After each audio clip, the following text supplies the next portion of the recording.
Alright, Yo, what's up? I just got back from Barbie. Now I'm gonna be the, I'm like the Barbie Pokemon Barbie. Yeah! And I didn't burp, by the way. I believe you. Yeah, like don't listen to that stuff. And I didn't burp, by the way. Everybody believes you so much. Yeah. Well, it's because I'm really brave about everything in my life. So true. I face it with courage, so I face it with courage, so I must be believed. So that's one of my catchphrases. That's one of my such phrases in life. Can you tell us your Texas accent? Well, right now. Let's go. Alright, well, it is time to review more battles. I have not seen any of these. I elected to not watch these, so I feel like I would have more exciting things to say while it's happening, because Sienna's better at the analytical stuff. I'm better at being like, whoa, what the fuck? Pikachu used Turbo Blast? What the hell? Let's go. Turbo battler? The Turbo Battle maneuver! Mario used Sneaker Strike? What the fuck? Literally, Bruh. what the hell? Alright. Yeah. Well, why don't we get started with this? Yep. Do you want me to stream the sheet so that your internet doesn't shit itself, like, more? Or, like, what do you think? Yeah, I mean, Because you like, could restream my stream. I mean, I don't even think we have to go that far. I think I can just stream my end, and we'll just have to be, like, as synced up as possible, which isn't too hard to do because it's mostly looking at sheets. It's mostly spreadsheets, yeah. I just, like, want to be in, like, the... I just mostly want to be in the same... Yeah, the replay is, like, a little annoying to not be in sync on. Oh, but... true. Alright, you know what? I'll stream it. Because otherwise it's gonna look like doo-doo on Twitch. And I needed to look awesome on Twitch. Alright, let's give it a shot. If it's bad, then I don't know. We'll figure it out. No causal problems. Easy solution. I drop it to 15 FPS on Discord. I don't need much more. Exactly. Alright. Yeah, actually, wait. First, before we start, I actually forgot my glasses. I need to go pick them up and put them on. Good, so all good.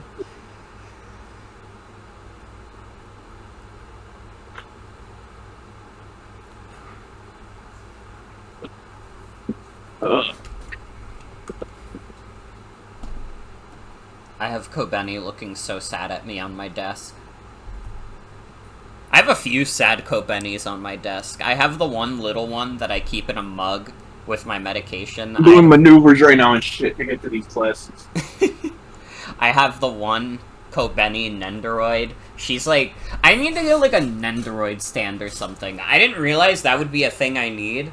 But now that I've, like, got a Nendoroid, I'm like, man, maybe I should have, like, a stand for this, because she does not stand up on her own. Her head is so big, so I just have her leaning on one of my shy guys. You gotta have friends like me. You gotta have friends who will do maneuvers for you, so that you can they can look at pictures on the computer. So true. I still haven't put my headphones back on yet. I haven't. She doesn't even know I'm talking about my Kobeni merchandise. Are you okay? Are you alive? Hey, Hi. Alright, Alright. Let me think about where we should start. Honestly, I think we should just start at, you and Eve. Yeah, I could live with that. I think that... Yeah, I think because... that's... Eve's here. I don't... mean, I have no guarantee that she won't stay up until fucking 1,000,000 o'clock anyways. But, like, don't want to keep her too long, you know? Yeah. Don't want to keep her too long. We prioritize the games that people can talk about. So.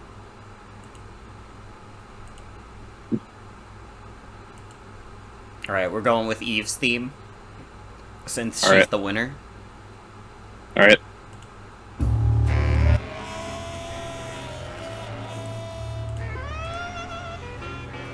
Alright. Yeah, I lost again. Sorry to all the Morgan fans, but I've been rolling 0 in the draft league. I've been rolling 0.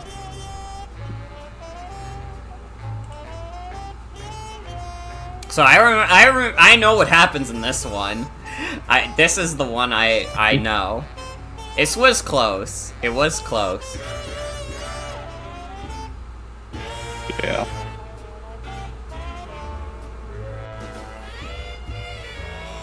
At the very least, like, I have been losing, but I'm proud of myself for giving myself the best differentials. So my losses haven't been as catastrophic as other losses in the draft league. You know.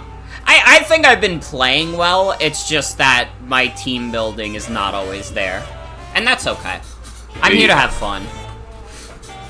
Yeah. I mean, setting up the Nostalgia Critic. This was scaring Eve like hell. That Scald crit, yeah, it was like crazy. Yeah, for real though. Because now it's like the biggest check to like your setup is,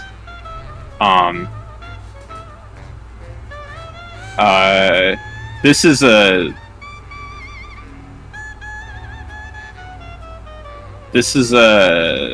Yeah, this is a foolish. You've literally just threw this. You've just threw this Volcanion away. Which is okay Sorry, with me because Volcanion scared the shit out of me. I was scared like hell of that fucking beast. Yeah. It's too bad At least it Destiny didn't Bond pick up doesn't work with status. Didn't pick up the Destiny Bond. Yeah, and then the subs. Friggin'. It eats the Rock Blast like a champ. It really does. Like, honestly, I probably should have gone for a second Shell Smash, even though that would have been scary. Although, maybe I wouldn't have survived Draining Kiss then. It's hard. That one was hard. Yeah. Yon does... Torch Song is funny. I love Torch Song. If that Scald wasn't so strong... The Scald goes... Yeah. Did I forget to make this unaware? Or is, like, Primarina just that strong? I guess we'll have to look at the sheet. Yeah.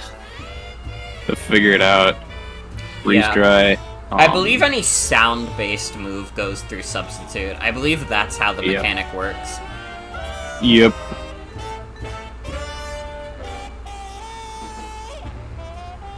Yeah. I kinda wish I didn't make Nostalgia Critic take the Toxic. I feel like Nostalgia Critic could have pulled through if I just didn't get the Toxic on him. Yeah. But that's okay. Because he's taking that Doom Desire like it's nobody's business. Yeah. It was unaware? Oh, okay, then yeah, Primarina is just fucked up strong. I guess I wasn't running any Spadef, maybe.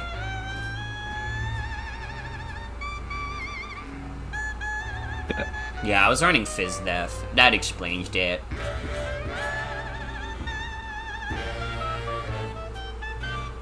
This is funny. I mean, the heavy slam not killing's funny. It surviving despite having like 28 special defense is funny. It getting the veil up is very funny. Yeah, there was no reason for Eve to get that up either. I guess I probably would have still gotten the same well, no, I probably wouldn't have gotten the same differential either.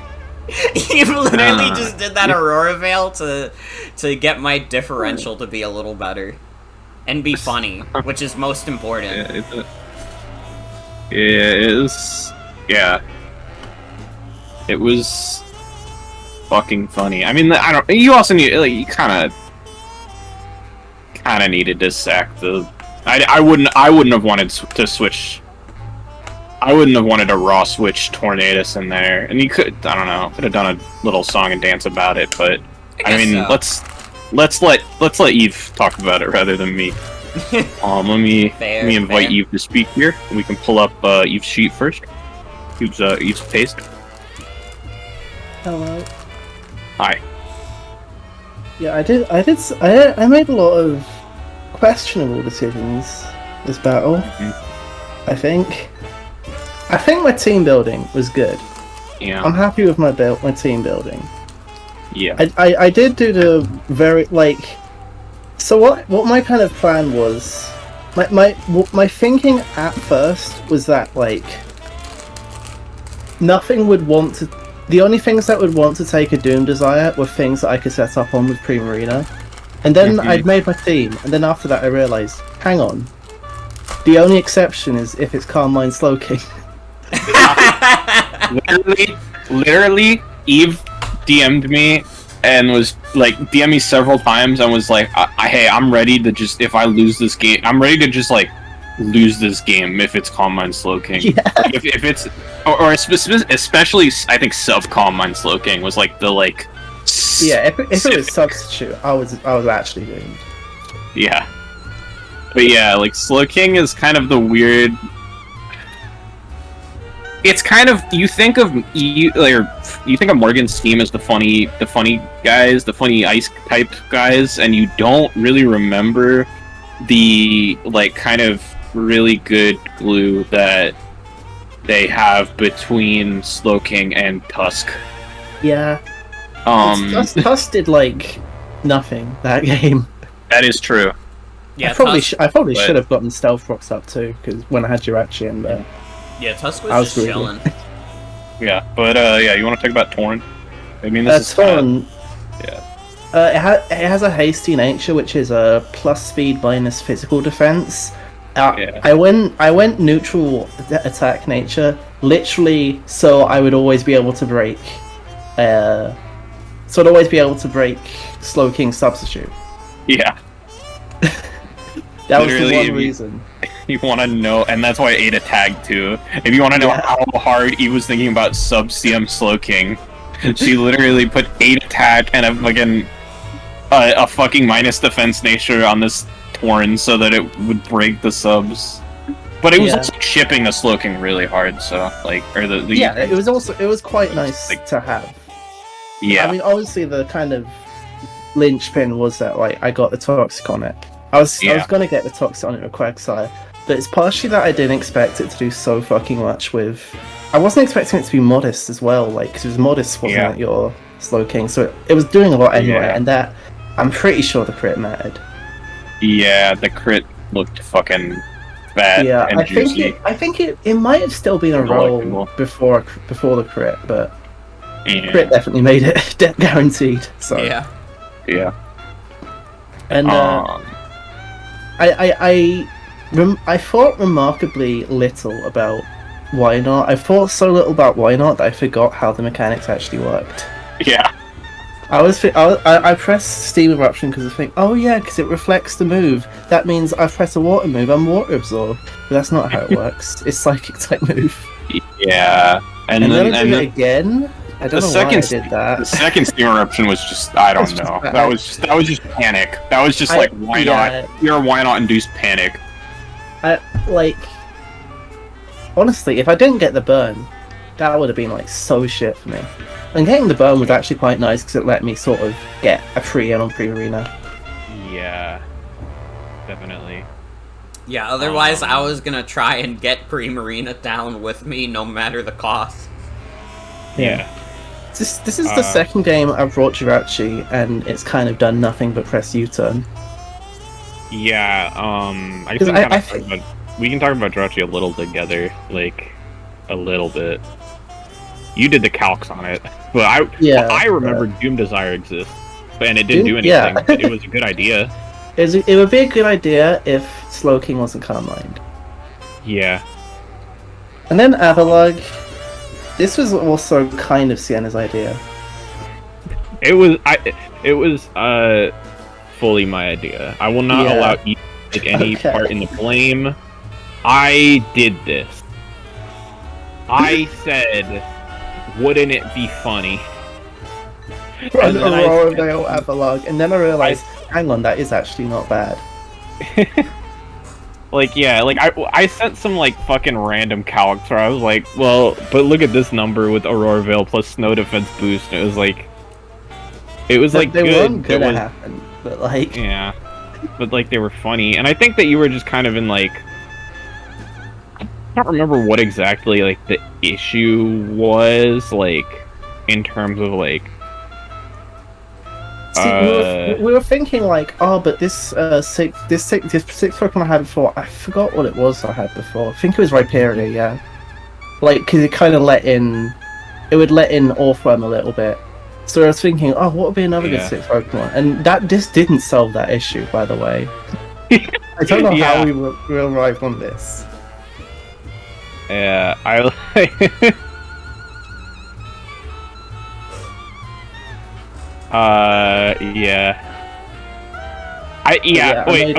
think part of it was I looked at it and it was fucking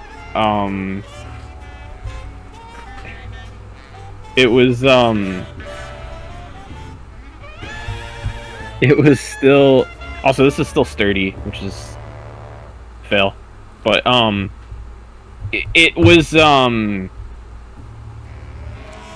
we looked at the Mawile calcs, and that was what like sold it, I think, because it was like Mega Mawile Ironhead was not even 2-hit KOing. It was quite funny, and it was like, what the fuck is this stupid shit? Like, even if it doesn't do anything, like the fact that it I mean, it wasn't gonna do like nothing to it, like heavy slam and body press, and also it was like rapid spin in case. Yeah. Sorry if my mic got worse for a second. I don't know. My shit fell out. But yeah, that's the Suyin. Yeah, when I pressed Aurora Veil at the end there, that was partially it was just to show I had it, but it was also. The other thing I was thinking of was, like, in case Tornadus has a real accuracy moment. Yeah. Which it kind of hasn't really had so far, because Tornadus is, like, been pretty accurate so far. Don't jinx it. Yeah. You gotta get some fucking... Be careful, he might have a hurricane moment. Yeah. What else is there? We got the this fucking. Is there anything that this fucking Volcanion was speed creeping in particular? I think. What was it? It might have been like a if it was Max Timid Mawile for some reason. Or yeah, like Max Jolly, yeah, something like that. Yeah, Max Jolly, I mean. That makes sense. Quag is pretty normal. Yeah, I mean the Volcanion was like Brick Break was for Aurora Veil in case that would be a problem, and also kind of for Orthworm. I think it was originally like Earthquake, and it's just like, well, Brick Break is fine here because you don't really. You just kind of put Earthquake on Quag because, like, you can, I guess, or it was some move. It was something that was like, and then this, not a huge deal. This defensive Volcanion was like my main Mawile check. Yeah. And it did like match quite well into Mawile. It's just Mawile. It's a very nice spread, yeah. Like Mawile still can always pick its coverage and like pick its checks to some extent, which is kind of why some draft leagues ban it. And even though we're not cowards, we didn't ban it. But you didn't bring it, Yeah. so it's fine. yeah, Exactly. it doesn't matter. But yeah, I think that's kind of my team, really. What I was thinking of. Yeah, that seems good. I mean, we had Prima. I guess it's self-explanatory too, but yeah. All right. Yeah. Alright. Thanks for joining us. Let's talk about Morgan's sauce here. Yeah, my goofy ass shit. So I'm gonna have to look at Eve's team again Goofy to tell you exactly why I picked some of the stuff I did.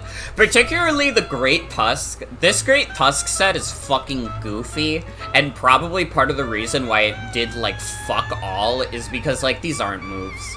They're, like, fun, and they're, like, cool, but they're, like, Great Tusk had no sauce for Eve. Yeah. I'm trying to remember, what the fuck did I do Ice Spinner for? What was the exact reason I did Ice Spinner? No fighting move. I didn't even, like, process the fact when I looked at this sheet, when I looked at this pace at first, that it was no fighting move. You know what it was for? I know exactly what it was for.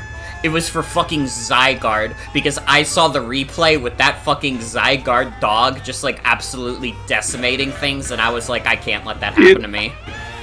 I was like, you have a fucking like ice type team. You have the ice type team with the ice types on it. You were never gonna fucking lose to Zydog. Yeah, but whatever. Like, he's scary though. Have you seen him? You could have just flick freeze drive at like one time with Ninetales Alola, and if it was Yachi, you just live your life. Yeah. You have that, yeah, pretty normal spreads here on this is a just normal ass Cloyster. Pretty much. Yeah, I didn't go too crazy. I kind of still regret doing Mental Herb. I really should just, like, either do Light Clay or go crazy with Alola Ninetales at this point. Yeah. Cloyster, I'm disappointed could not do more, but I kind of got him out at, like, a shitty time. Like, that Primarina was not going to be broken by Cloyster. Yeah, max HP. That Primarina wasn't really going to be broken by anything on this team, which I think was the fundamental. Other than Ninetales, I guess. But yeah, yeah. This fucking Slowking is saucy though. Max special attack modest Slowking is like crazy. But I do think it's pimp because it's like you don't like. I guess if you're Calm Mind, you don't need that much special bulk. If you can get one Calm Mind up, then like you're chilling. Yeah, no, I was impressed by how much work Slowking put in. Honestly, yeah. Just from having like attacking set, I almost kind of regret. Like you guys mentioned, like the sub Calm Mind. I regret doing Chilly Reception over Substitute, but I wasn't really thinking about Substitute. Again, I'm not, like, super, like, familiar with Draft League stuff, so I'm not as familiar with, like, what's, like, generally, like, you know, good. It's less what's generally good, it's just kind of, like, what would have been good into the team. And I think, like, but yeah, if you're less experienced with identifying that, like, you know, it happens. That is kind of true. Chilly Reception was good in that it gave me basically a free switch into Why Not. That's what that was really good for, is having a free switch into Why Not. Like, those two pair up so nicely with each other. Yeah. Yeah. The Why Not, Why Not doesn't really have 4 moves that it can run otherwise, so it's just Why Not. Like, you can run a different item, and you can't really run a different spread. Like, you can choose between Spadef or Fizdef. If you're fucking poison. It's not... Why Not is not a complicated Pokemon. It learns, I believe, 6 moves total. Yeah, it's like... I think my other options were, like... Yeah. Fucking, it like, has Splash, and, like, Tickle, and, like, Safeguard. Tickle and Safeguard. Like, Safeguard is, like, it's just not good enough. I think, like, I don't know, I guess it would have helped me specifically for Toxic, but at that point, if I'm really trying to, like, I don't know, I think that's too dumb. I think it's literally just, like, easier and, like, better form to just go with the Mirror Coat than fucking Safeguard. every time. For sure. And like it's like Tickle can you can kind of weaken something and bring it in, and bring something else in. But like Encore is better at letting you bring other things in. Like again, like Encore is the only option that you really have against non-choice attackers, which just makes it like so much better than like the other options. So these are the 4 why not moves. Pretty much. Yeah. And those aren't the 4 dirge moves, but like, you know, it's a pretty normal dirge. It's like pretty close. I opted for Yawn over Will-O-Wisp because I figured Eve was gonna bring more special attackers anyways, which makes it dumber that I didn't do Spadef, but whatever. But I was just like, I don't know. I don't think I'm gonna have to worry as much about needing a bunch of Will-O-Wisps up. I think that, like, Yawn is very good at, like, forcing switches, which is what I wanted more of. It's like, if you look at, like, Eve's team, it's like, Hands was never gonna come, and, like, Zydog, you have a lot of checks built in for, and, like, it's like, then at that point you're worrying, like, in terms of physical attackers, you're worrying about, like, Rhyperior, and it's like, well, Rhyperior is kind of gonna own this thing either way, so like, I don't know. Yeah. I think it's fair. It just kind of didn't end up working out in the specific situation that it was in. Yeah. Which is fine. It just happens. I think in general, like, I probably, like, I think for, like, putting together this team pretty quickly, it's alright, except from that Great Tusk. That set is dumb. Yeah. But I probably, like, I think going forward, I should put, like, I should probably spend more time prepping, and I have, like, a few more days before I have to worry about my fight with Hazel, so I have more time to, like, properly think about it. But... yeah. At the very least, despite everything, I'm still playing in a way where I fucking scare people. And that's what's most important. I'm putting pressure on people, and that means I'm not out yet. I'm absolutely not out yet. For sure. Alright. What should we pull up next? You know what? Let's pull up me versus Ray. While we're at it. Because Ray's also here to talk about it. Alright.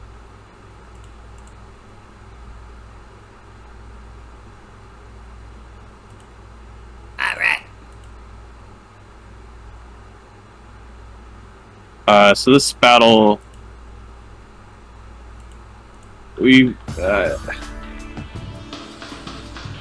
yeah. Okay, so I have not seen this battle, so this is gonna be interesting. Yeah, everything's all new to you. Yeah, everything going forward, I do not know anything. Right off the bat, I see he brought the Craw, though. He brought Mr. Craw himself. Yeah. Alright. Let's see what happens. Woke Engineer comes out against Lando. So, I forgot to nickname Pokemon also. So, I absolutely should have fucking clicked Stealth Rock here. I have no idea why I didn't. I don't know what that fucking hedge was, and now I had to eat a knockoff. But... this Leech Seed's pretty cool, though. That Grass Knot's not bad either. On Woke Engineer. It was a fat-ass Grass Knot. It really was. These names on Ray's Pokemon are killing me. I thought that this would be an okay switch, and it still took 52%. That thing's terrifying. I'm just terrified of fucking... Yeah, Husui Arcanine hits like a fucking truck. At the end of the day, Head Smash is still a 150 power move. Here we click defog in front of each other. Yeah, you guys are having so much fun. And then Roserade just comes back in. Roserade is like... I figured Roserade was really good into Ray's roster, and it's true. then I keep like dancing around and doing stupid and gay shit. Ray clicks U-turn. I leave. Landorus dies. Yeah, woke demo man is just simply too strong. I hedge and I knock off it. I knock off and it dies, but that was an obvious sec, anyways. Yeah, Iron Treads wasn't gonna get much more done. The Sludge Bomb is not gonna do anything. Now Rotom has to take a head smash, and it doesn't take it well. And I just have to, I should have honestly been a fucking adult and, like, went for the fucking shit here. Yeah, you should, like, and then Hydro click would've been the Aqua Jet. play. I didn't click Aqua Jet, and here's the fucking deciding play. The Scarf Ditto comes out, and we speed tie, and we click Shadow Ball, and I lose the speed tie. Oh no! Oh no! Whichever one of us won that speed tie would have won the game, but I was not the lucky one. Damn. Yeah, Blacephalon is fucked up. Yup. And the first Blacephalon sweep is not by me. Yeah, I guess that's one of those things where, like, the Beast Boost Pokemon are just scary to bring out against Ditto. Yeah. Yeah, it was something I didn't even think that much about. But I guess I'll talk more about it when we go over my team. Which I guess we can do right now. Right now. So, this Roserade was speed creeping something, I don't remember. It was Sludge Bomb, Grass Knot, Spikes, Leech Seed. Oh shit, wait, Roserade hold on. Yep. Oh. We have a Meatball Parade moment. Oh shit. I only just saw that in chat now, because I've been like... Okay, God, wait. you would think with my 3-monitor setup, this would be great, but my 3rd monitor is exclusively, I'm gonna bring Ray in to speak on this unprecedented Meatball Parade. I want Ray's own take on their Meatball Parade as well. Yeah, let's get Ray on the mic. Alright, yeah, I redeemed it when the speed tie happened. So that would be funny. Yeah, hold on, can we get that? Fucking law. There we go.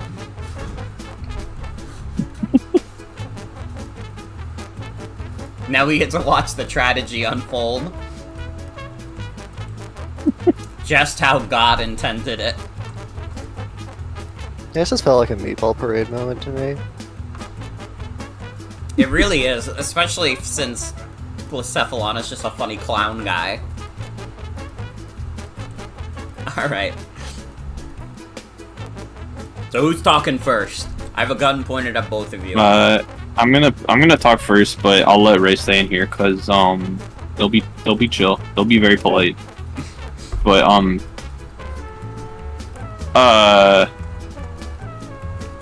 but yeah. Anyways, yeah. Roserade's just like good, and it has good like buttons to click. It can create really good like hazard situations, and most importantly, it matches up very well against Tapu Fini. It basically just forces Tapu Fini out no matter what happens, like, always. And that is, like, a really good thing to do. Yeah, we've seen what that Tapu Fini can do. So yeah, Fini, like, forcing out Fini. Grass Knot was for the treads. And it hit something else too, I think, but it was mostly for the treads, and just like it was a like fine hedge against like Fini as well. Like it didn't do a lot to Fini, but it didn't do nothing either. And having a hedge between the steel type and the fairy type is good. This is a normal Rotom. I don't have anything to say about this Rotom. Sorry. This Lando should have been different, probably. I really was like Scarf Blaze was like I was like, well, that's my Scarfer. But like I probably should have been Scarf Lando if I'm being real. If I'm being 1,000 with you. If you were honest and true to yourself. I should have fucking clicked Stealth Rock turn 1. But yeah, like I don't know. It doesn't. It kind of switched into a couple of. It's a normal Lando. It switched into a couple of Arcanine head smashes and then died. So okay. Caesar, this is pretty. I keep making Caesar spreads that have EVs and 4 stats. Because it's like the most customizable Pokemon I have, pretty much. You can just do a lot with Mega Caesar because it can afford to not run any attack, or it can afford to run very little attack. Because Swords Dance, Bullet Punch is just so crazy threatening. It was mostly here as kind of glue and like insurance against like if like Latios decided to run amok. This was specifically EV'd, by the way. The 44 Spadef and like the 44 Spadef was like to allow it to live like some like Latios, I believe just like +0 Latios Mystical Fire, which yeah, and then Crawdaunt. I mean, he killed one thing, kind of. I mean, Crawdaunt's amazing. He just didn't. My idea with this team was just to do kind of a normal Volt Turn team, and then and into wall breakers, and then just not give Ditto opportunities, and that didn't work. But yeah. So Crawdaunt was supposed to be a big part of that. It was switcheroo for like Finny. It was 248 speed for some stuff that I don't remember. And it was switcheroo for Finny because it could like ruin Finny if it needed to. And I just in general think that like 4th move on choice band Crawdaunt doesn't fucking matter. You just put whatever you feel like, whatever the vibe is. And then here's this fucking thing. Here's Blaze. Blaze was, I didn't think that much about Beast Boost. I was just like, well, it's a wall breaker and a revenge killer, but like. I didn't really think about the fact that I didn't have any Ghost Resist. I didn't really have a good Fire Resist. Like, I didn't have anything, like, even if Ditto did even if it didn't have Beast Boost, and Ditto did switch into it, it's like, that situation would have happened. But, like, the fucked up thing is that, like, Blacephalon and Ditto both coming functionally assured that situation would happen.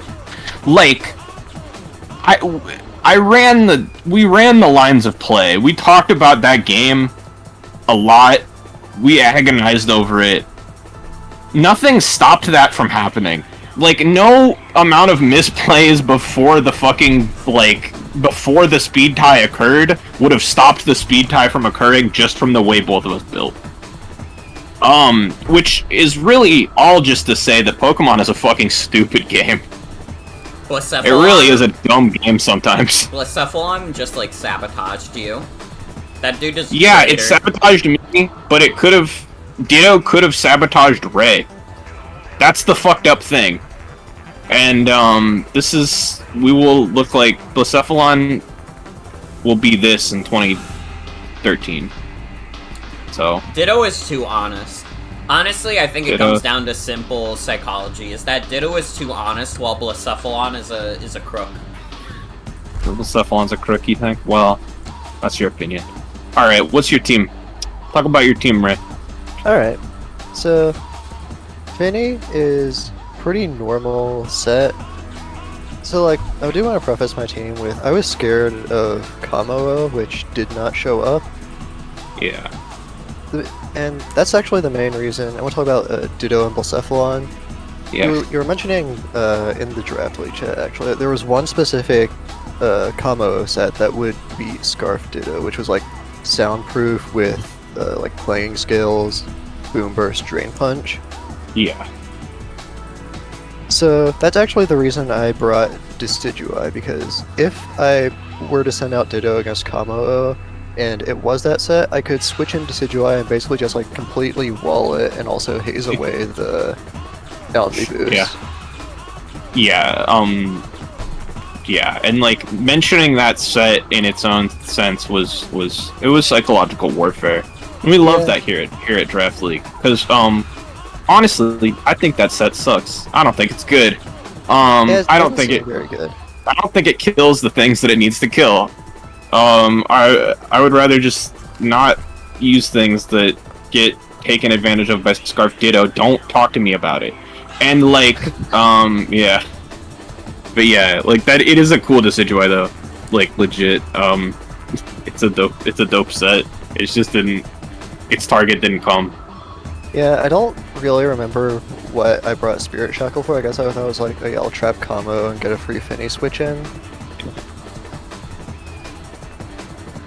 And I do want to mention that my like intended win con for this team was weakness policy, agility, Latios. And the weakness policy plus the 104 in HP was primarily so that it could get the boost off of Weavile Ice Shard, which also did not come in. It also would have been helpful versus Mega Caesar U-turn, but it would have been like hit hard enough by that they could easily be revenge killed by like any priority. Yeah. So probably wasn't the best move to bring that, but did work out anyway. Yeah. Treads, I feel like Treads could have done a lot more if I had like A, set up rocks, and B, not kept it in versus Rose Raid, because for some reason I just did not think Rose Raid would be able to do that much to it. It was kind of a crazy number. I'm pretty sure when I saw that in the calculator, I immediately put Graznot on Rose Raid because I was like, what the fuck? It's just heavy. He's a heavy guy. Despite how short he is. Yeah, he's a short king, but he's fat. He's dense. And you know what? We respect him for it. Uh-huh. And not much more can be really said about good old Woke Demo Man. Arcanine just like clicks those buttons and it does a lot. Yeah. Like, first of all, head smash should be 90 accuracy, not 80. And second of all, it's like it did so much with like a head smash to like Lando and also Rotom.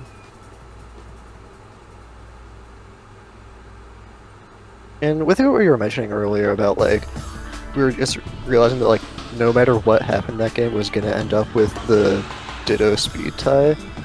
Yeah. Because like one avenue we explored is like if you had gone with Aqua Jet on the Crawdon instead of hedging with Knockoff, then I would have brought out Latios and clicked Agility, which I wonder exactly how it would have gone. You would have like it would have brought in Mega Caesar. You would have clicked Mystical Fire, which I was EV to live, and I was still healthy, and then I would have U-turned out of it and like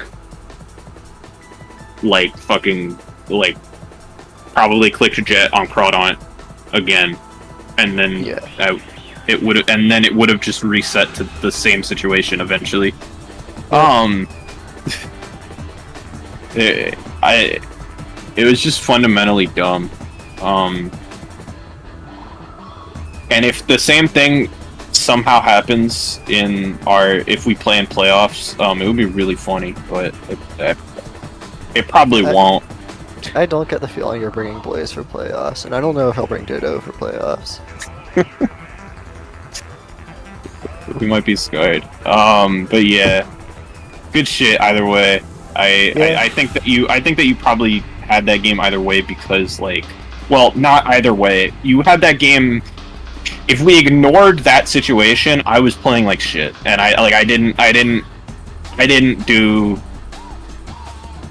really gave up a lot of like obvious things. Like the speed tie was the only way I was gonna win, and like you were just positioning really well and doing good stuff. So, and I think you built well. So good shit. Yeah, thanks. I don't want to sound like a salty gamer. I just think the situation's funny. I think you should let it happen again. I think actually, like, I'll pay both of you if you guys fight each other during playoffs. If you let that situation happen again, I'll give you both like 20 each. All right, fair enough. Yeah, fair fucking enough. I thought you about bringing Roserade for Finny. I think was a very good choice. Yeah. All right. Thanks for joining us. Let's Yeah, no problem. figure out what we're pulling up next. Yeah, what we got on the docket? We got in the audience. We got Lillie and Belle, and we could bring in. We have Lillie. We have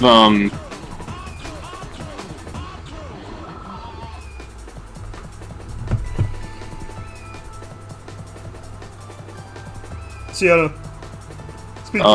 we could. Sorry. We could do, I don't know, yeah, we could do, Lillie versus Ellie right now. Let's say, I want to start saying, like, well, okay, I told the other Lillie to give me a fucking team name, and, she didn't do it, so I don't have a team name to call her, but I wanted to do that, so I could be like, well, we have Anti-Diamond Union Group versus, oh yeah, Lillie has a demerit, by the way. Can we talk about Lily's demerit, actually? Yeah, this is more important than whatever the fuck happened in this stupid-ass game. Can we, like, okay, I really want to fucking talk about Lily's demerit, because I think it's a good bit. I just, like, I think it's funny. Here's the tweet in question. Here's the tweeted image in question. This was about, like, about 5 minutes after I, like, pinged them to say, like, hey, are you guys, like, ready to play? Because they scheduled it for this time, but I didn't know, like, what was going on. I didn't know if they were doing it in DMs or what. And this was tweeted, this image of a gunpla from inside of Lily's car.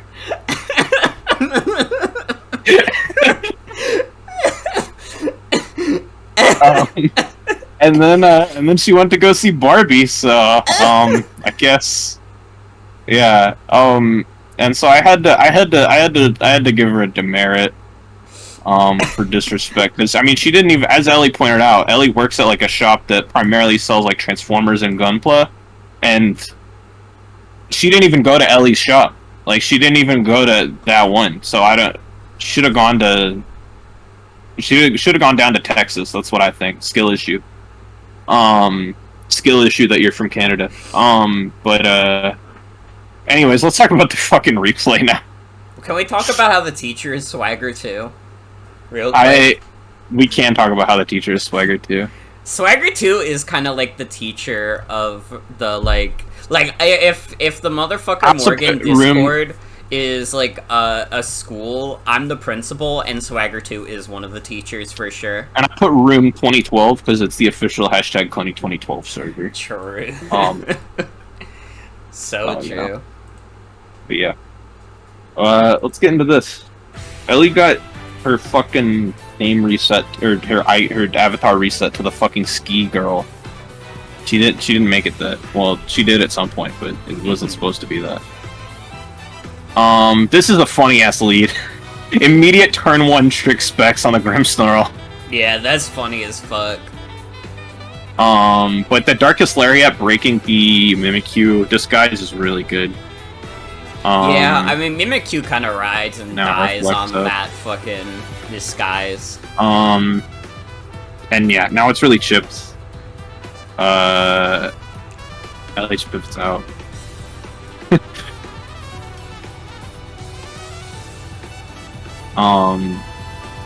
These two, like, at first I thought they both had the same Pokemon. Dragonite and Charizard are the same guys. Drago comes in here, tries to click Skill Shot, but Mimikyu still is alive, and is just the switch into that. Yeah, Mimikyu is just like, yo, what up? Charizard takes not a lot from that, and then Mimikyu dies from whatever, and when Solar Beam fails. Yeah. Although Charizard's got nice chip on it at this point. Stone Axe. Most things are like, scary to Charizard. Yeah, that Thunderbolt does a ton to fucking Rillaboom, but Ellie sadly forgets that Grassy Glide exists and dies. Just as Lilly remembers that grassy glide exists. And then Ellie says oops by switching Zard directly into rocks. Yeah, and then the Drago on the fucking Dragonite was pretty risky, but I think it was a fair assumption that didn't have Dragon move, and then yeah, Dragonite's not into that kind of thing these days. The scale shot is crazy. But unfortunately, the minus def makes Grassy Glide kill. Yeah, said. At the end of the day, Rillaboom's gonna do Rillaboom shit. Slitherwing does U-turn, it does 18% to Magnezone, because Slitherwing's fucking strong. You gotta remember that little guy, that little cutie, has 135 attack. And likes to use it. Ellie told me after this game that she didn't know why her U-turns were, or why she wasn't taking Hazard Chip, because she forgot she had boots on. Ellie forgot a lot of things during this game.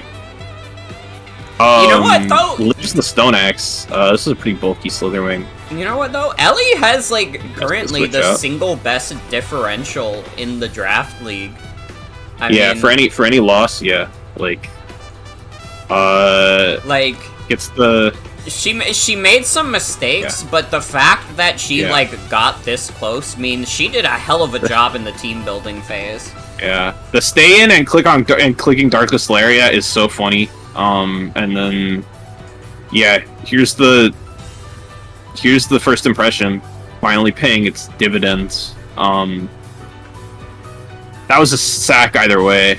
Azelf could have come in, but Azelf was probably probably more valuable because it's faster. Yeah. Yeah, that's that game. Very close game. Yeah, Ellie forgot a bunch of stuff, but she played with the heart of a champion. She really did. And ultimately positioned pretty well. I think really the biggest mistake that she made was definitely accidentally switching in Charizard.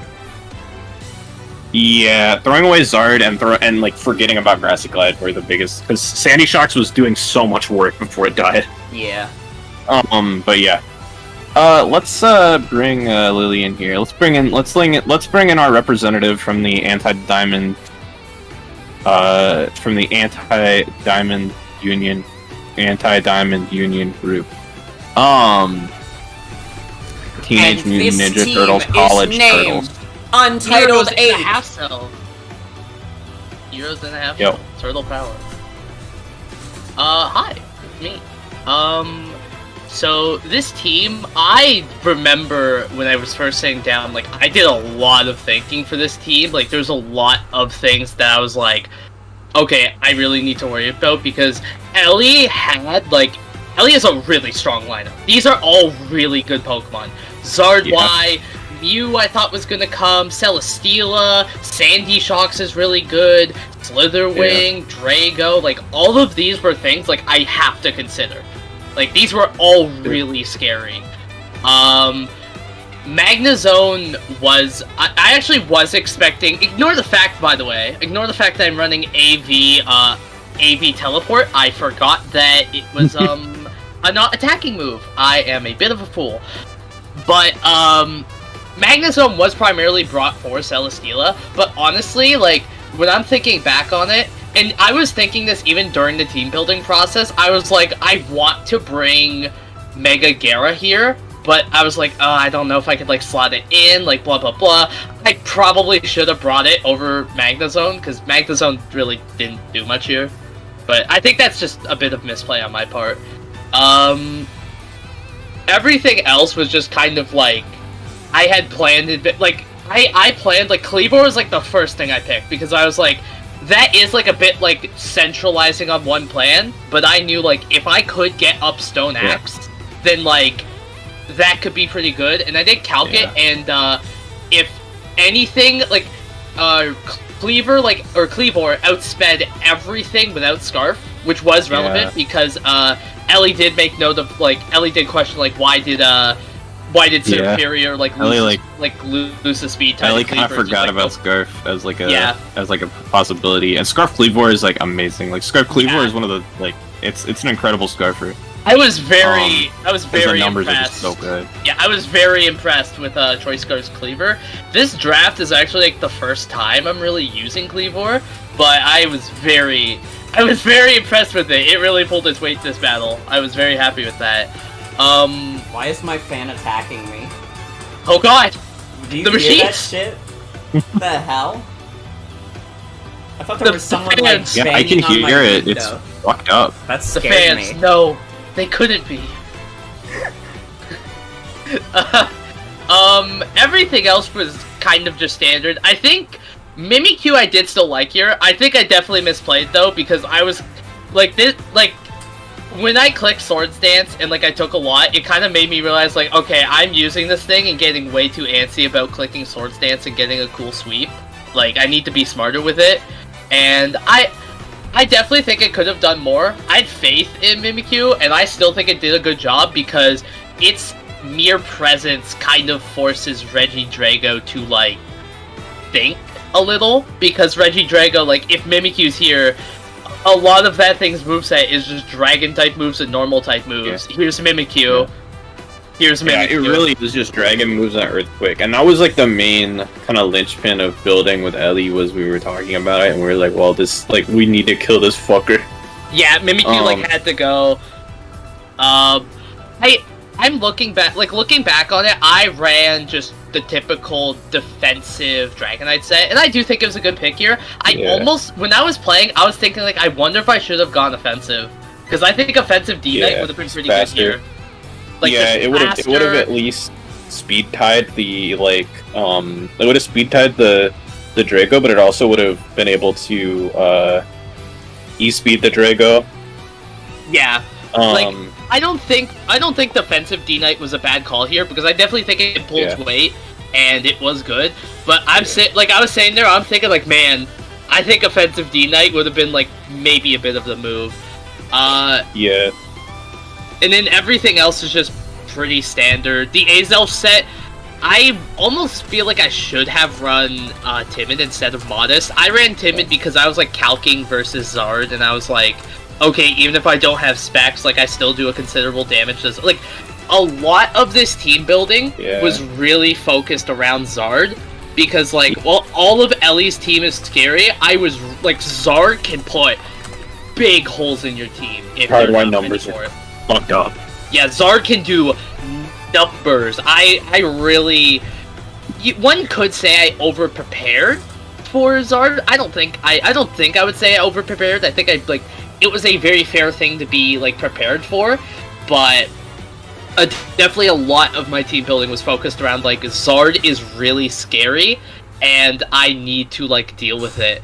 I will confirm that I did try to see if Azelf got Hail for the bit, but I decided against it. I really wanted to make it work. I was dude, Hail Azelf would go crazy here. You probably would have lost, but it would have been funny. It would have sent such a fucking message.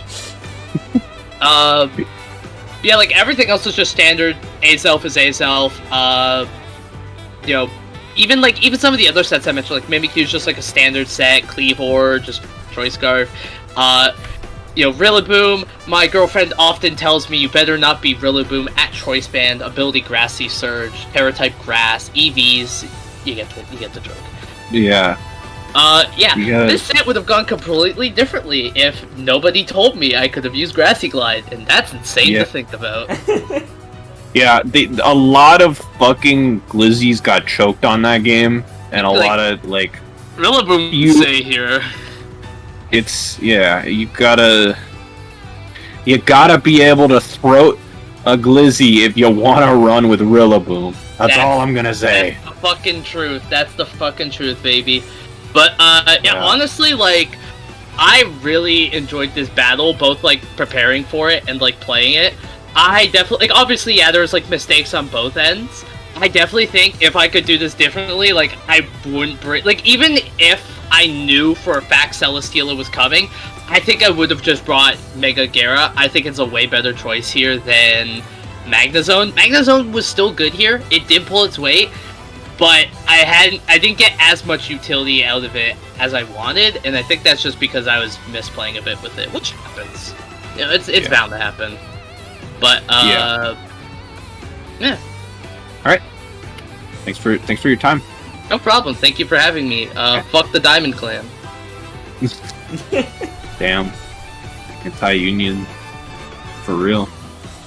Alright, let's pull up this. So I helped Ellie. I prepped Ellie for this. I don't think Ellie's gonna be here tonight, but I prepped Ellie for this, so let's talk about it. Regidrago was the chosen win condition for this. It had to be Max Jolly because there's like a lot of like base 80 kind of zone guys on that team, and just didn't want to fuck with it. Not only that, but Regidrago is a very whimsical fellow. Yeah. Drago was chosen as the main sweeper for this battle because it kind of... Lillie's team has a lot of Pokemon that kind of lose to, like, multi-hit moves. Mm-hmm. And so Loaded Dice Skill Shot seemed like a good choice. Now, naturally, the irony of that is Regidrago also loses to one of the Pokemon that hates multi-hit moves, which is Mimikyu. But you know, it beats the other ones, which is it kind of beats Dragonite. You know, it breaks the multi-scale and then like owns it, which is great.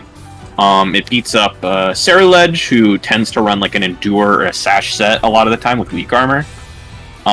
It breaks like just fucking like a lot of stuff. It does good. It does good things. It doesn't let things get there like setup.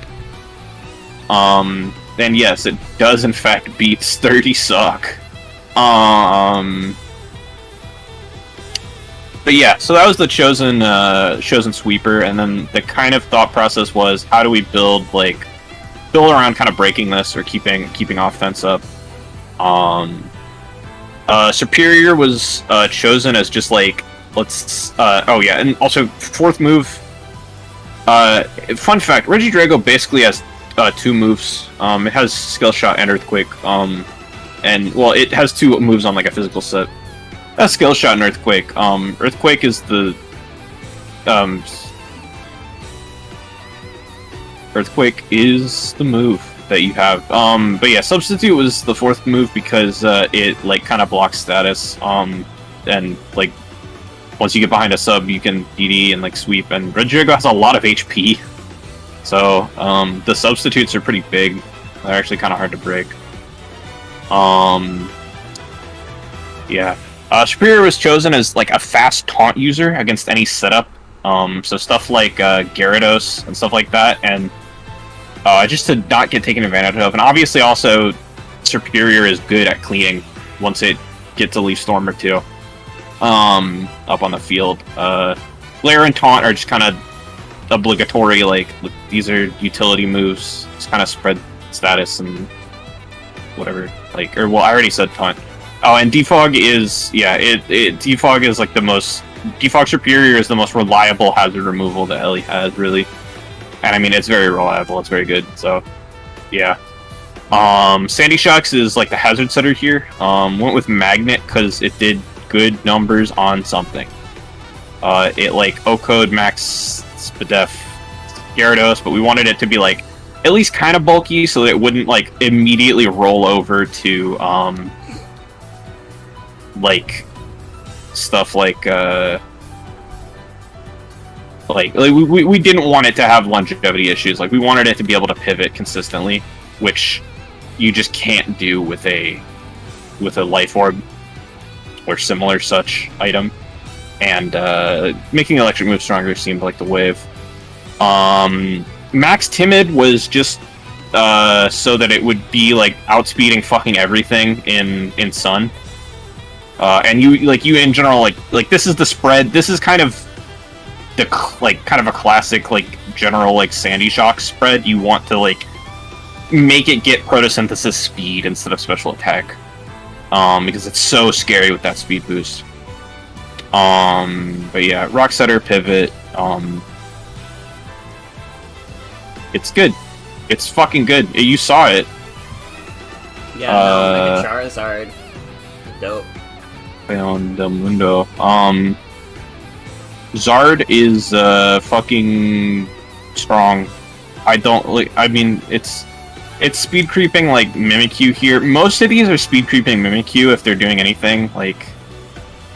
Or no, actually, just Serp and Zard were speed creeping Mimikyu. Like if that's what the speed was for. Because they can't really do anything else. Zard is just, it's so strong. Flamethrower, Solar Beam, Scorching Sands hits so much stuff. And Sand obviously enables these two photosynthesis fuckers to be faster and stronger respectively. And they're already quite fast and strong. We have, Grimmsnarl. This is just Grimmsnarl, man.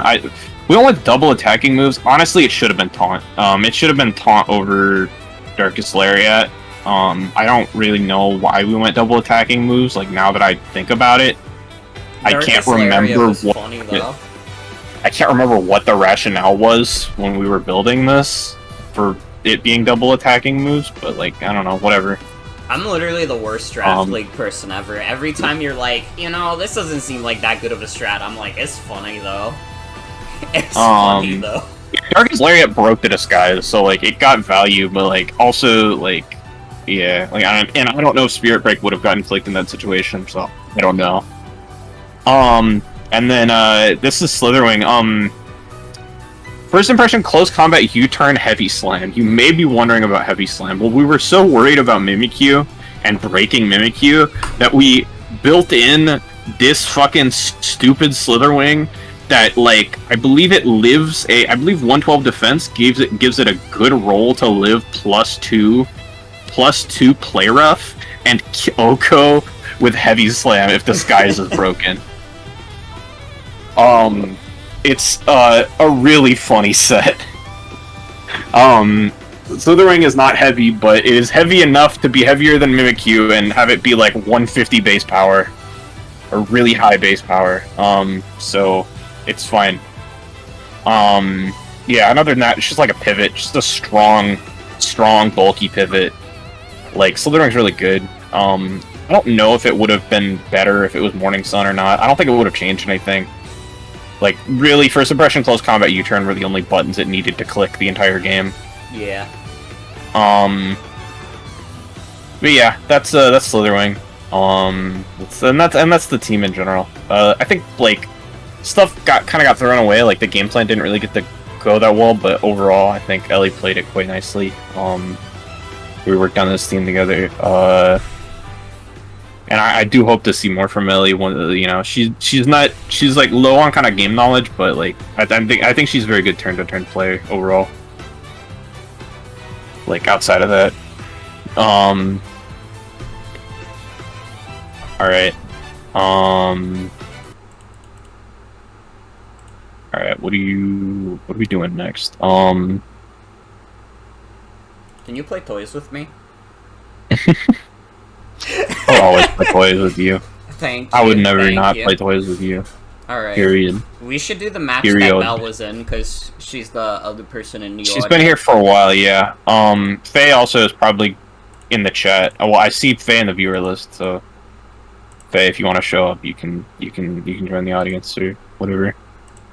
But yeah. Oh, we can take a Strange Sunset. Yep.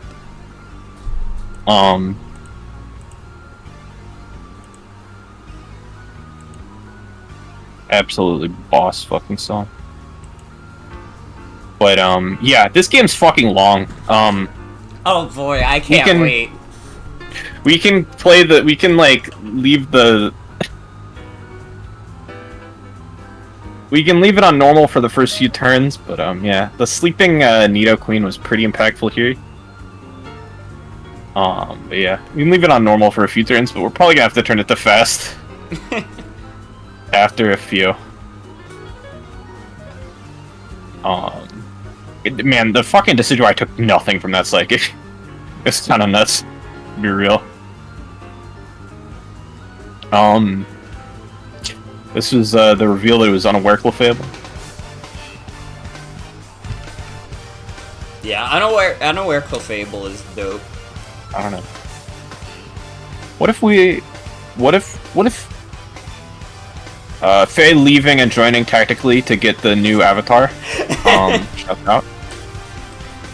I don't think I added the avatar to the sheet. I should.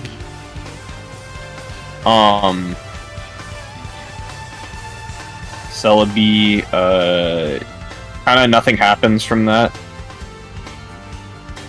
Yeah, I'm respecting the from that juking going on. There's lots of jukes going on. Well, what if I clicked a pivot move and you clicked the pivot move and we both stared back and looked at the balance? I don't know what the fuck the counter was. I don't know what. I don't know why. I don't know why she clicked that. For fun. Killing kind of a sleep turn here on Nidoqueen. And killing it again and clicking Earth Power and... Man, Nidoqueen's strong. Yeah, that did a fuck. Man, that sheer really do force. But unfortunately expects to stay in and just beefs it against the thing. But then the Ice Beam... The Ice Beam goes crazy. Now the Mence dies. But then the Nidoqueen gets thrown away. It's like, ooh, much. Our competitors are just going back and forth with each other. U-turn forces the eject button. U-turn the flip turn. Celebi. Getting rid of a stealth rock was very important because otherwise they couldn't play footsies like this. Psychic. Pat switch in. It lives the overheat comfortably. Swampert. This fucking weird Iron Head doesn't. This Iron Head like coverage doesn't do anything. Yeah. Overheat on Incineroar is interesting. Triggers the eject button. That's the first time Xatu got hit this whole game. I think we can put this on fast now. By the way. But like, yeah. So many switches are happening. You're getting overwhelmed. It's okay. Yeah. All you just said, it's really quite simple. The way to commentate on this is that they're fucking dancing, baby. They're having the best dance off of their damn lives. The fucking Swampert clicks Brick Break again. Moonblast. Finally, rocks get back up.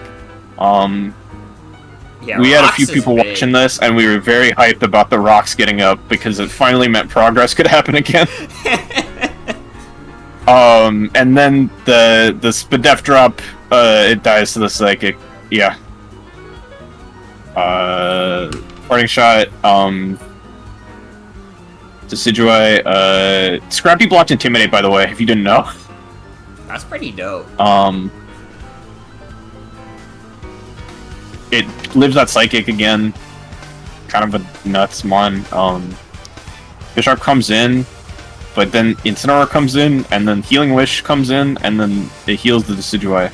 My fellow Americans. And then the Decidueye clicks U-turn again.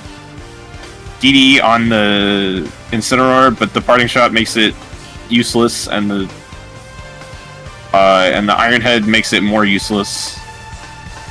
But don't worry, because Triple Arrows is a cheap move.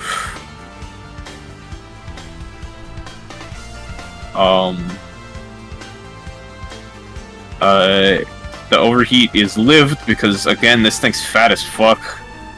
And then, yeah, Bell played her switches quite well. Yeah.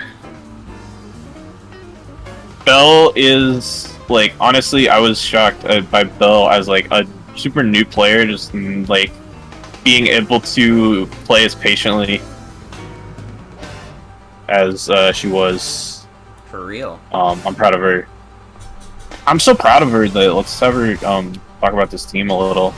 But we built it together, but you know. You can talk about the game. Let me Probably get more off. than Let me get off quick. Yeah, there we go. Yeah, so this game, really happy with how this went. Yeah, a lot of switching. I just didn't want to not switch. I was just afraid of getting hit by anything, and I was at risk of getting hit by a lot of stuff. So, you know, all those times that I switched, I think, was just...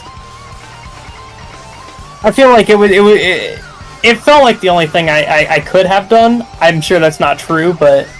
Yeah, I think it was even proper. if it wasn't the only thing you could have done, it was low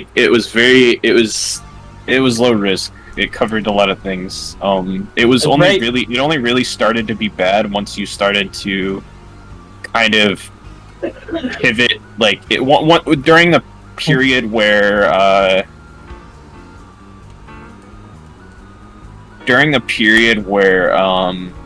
the rocks weren't up. It was kind of it was just kind of not making progress. But you know, you were playing the positioning game correctly overall. Yeah, Definitely. Which, you know, Guile music, in hindsight, great choice. Yeah. Yeah, because that was a Street Fighter ass match. Yeah. Played some foozies. For sure.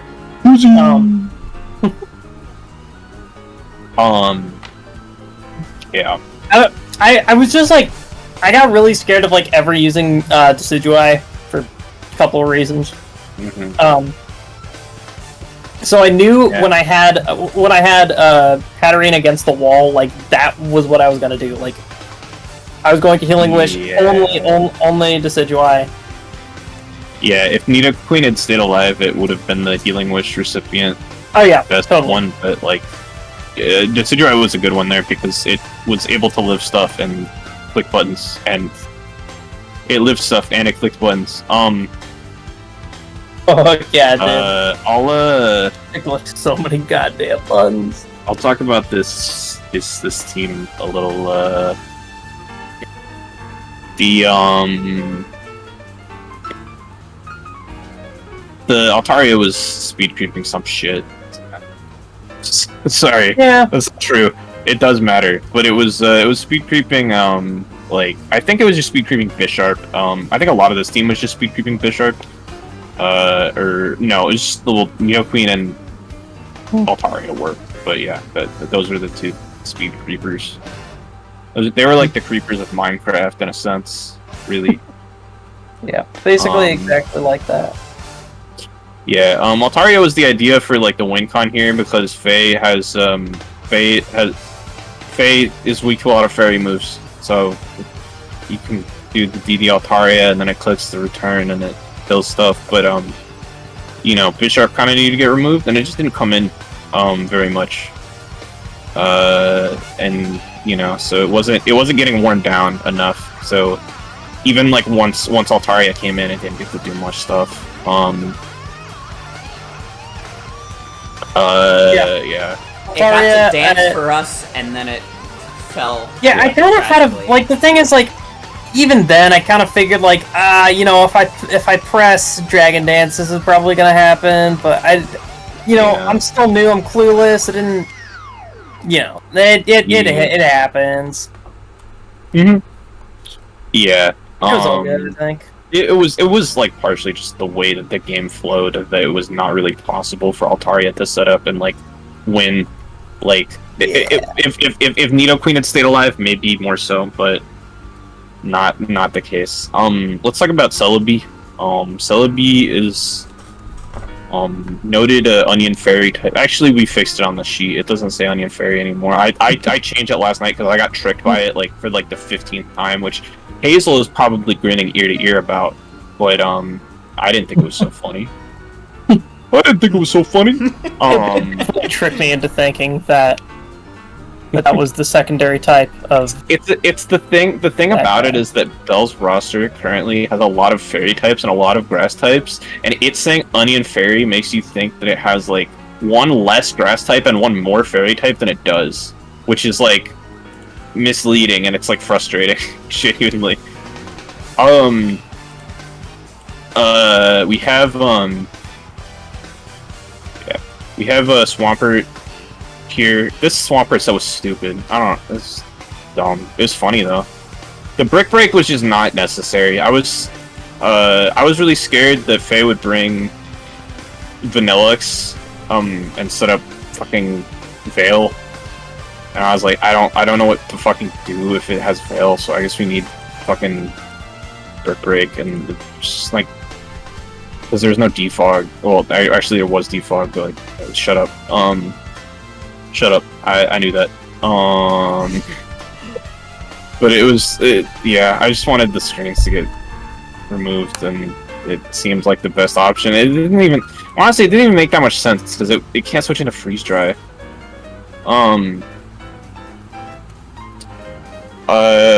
This is a normal Nidoqueen. It's a little like, it's like speed creeping like Adamant, like Max Adamant Bisharp, because Max Jolly Bisharp is fake. It's not real. It's an urban legend. It's like Bigfoot. Mm-hmm.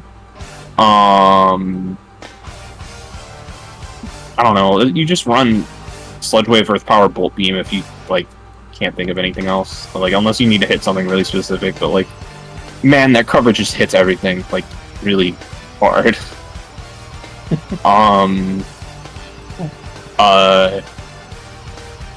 Hisuian. Oh wait. Also, I didn't explain the counter on the Swampert. That was for Ursaluna. The Swampert was living Ursaluna Facade,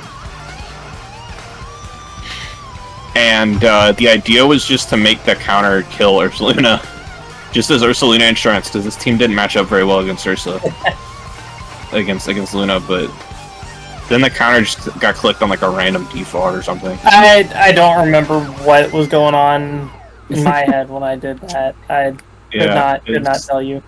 It just got a little scrambled. Yeah. Decidueye is max bulk. Well, no, it's max HP, 16 attack because it hits some benchmark. It hit some relevant benchmark. I don't remember what it was. I think it was like, it must have been like Okoing Bisharp, or like 2-hit KOing Incineroar, or some shit like that. Or, oh no, I think it was Okoing Mega Lopunny. Because it was, that's why it was Covert Cloak. Because it was Covert Cloak, so that it could like fucking take the fake out from Mega Lopunny and just kill it with triple arrows. Right. Yeah. Or speed, just to try to speed creep Clef and like potentially cheese it with triple arrows if it needed to.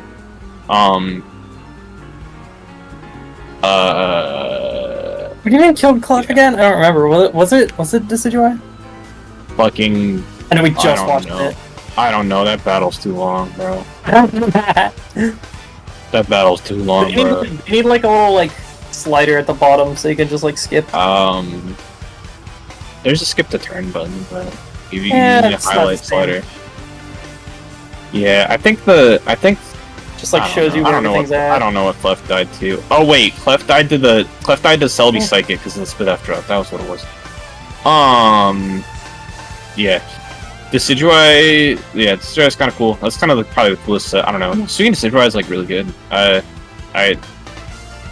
think you gotta put respect on that guy's name. Some people don't, and they're fools for it. Hat was just like Healing Wish Hat. It was just for like if Nidoqueen or like Altaria or like Celebi needed a Healing Wish. Yeah. And a Nuzzle, a really clutch Nuzzle actually. That was kind of incredible. The Incineroar being paralyzed really helped that game. But absolutely. Yeah. Pretty normal Healing Wish hat. Also, I guess I didn't talk about Celebi. This is the Expert Belt Celebi. This is basically just like, well, we're walled by like we're kind of walled by like Bisharp. We're worried about Bisharp, like Ursaluna, and Vileplume. How do we like remove all those things at the same time without seeming too obvious that we're not like that? Like this is going to kill the shit out of them immediately.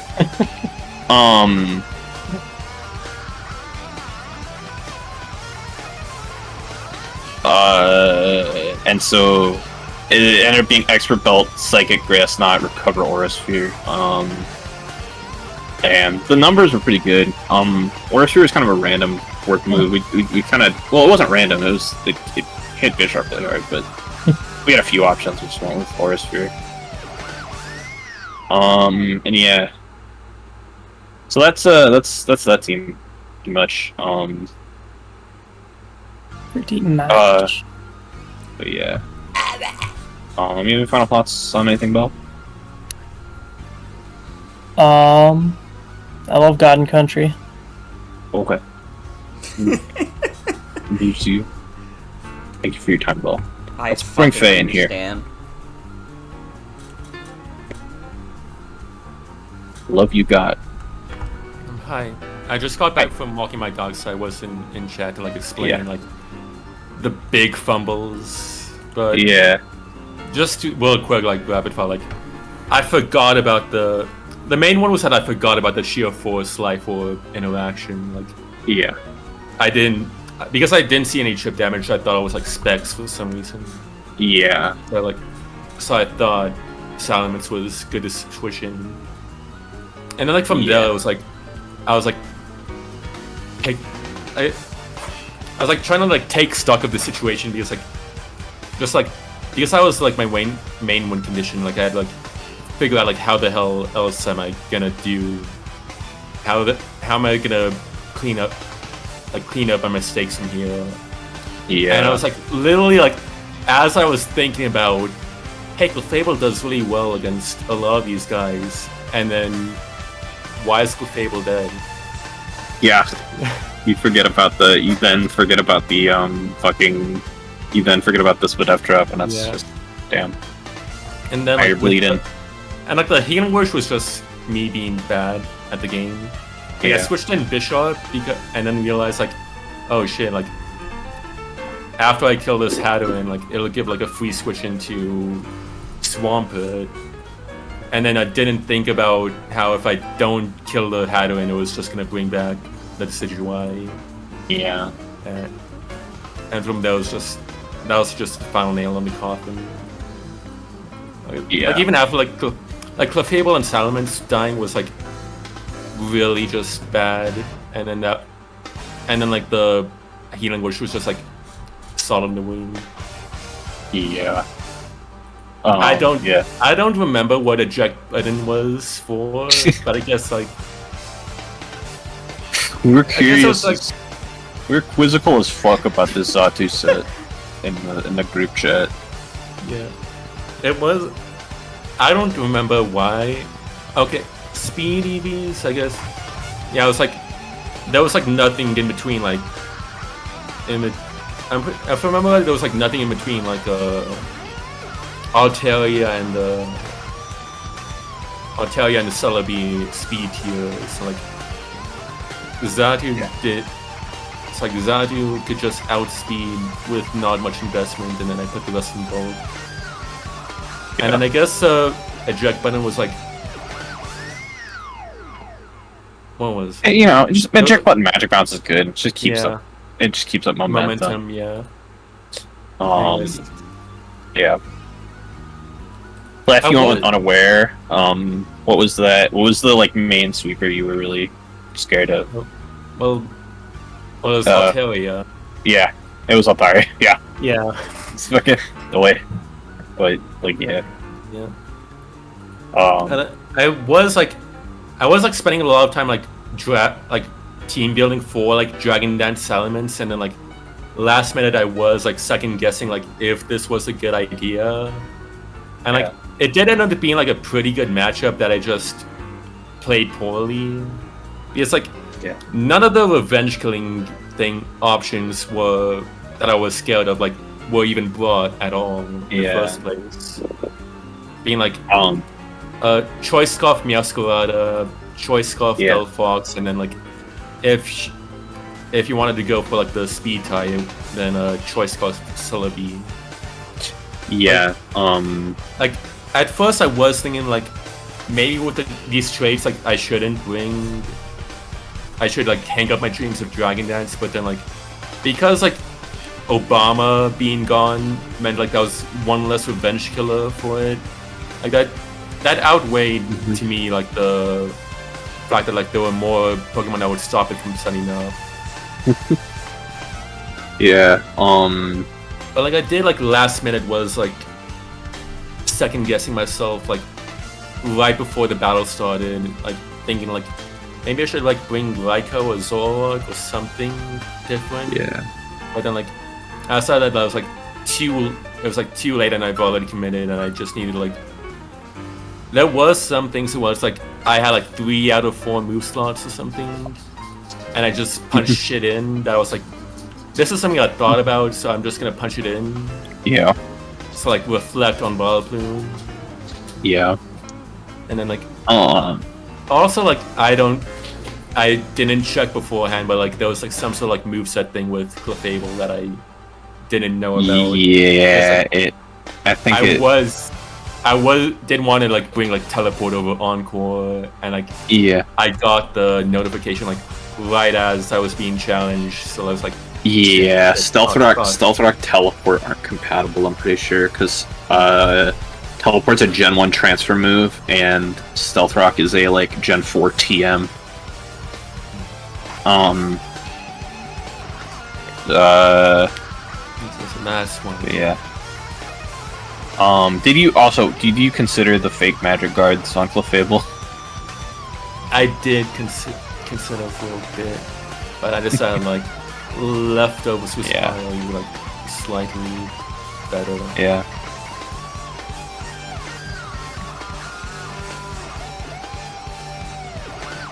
Also, I should not.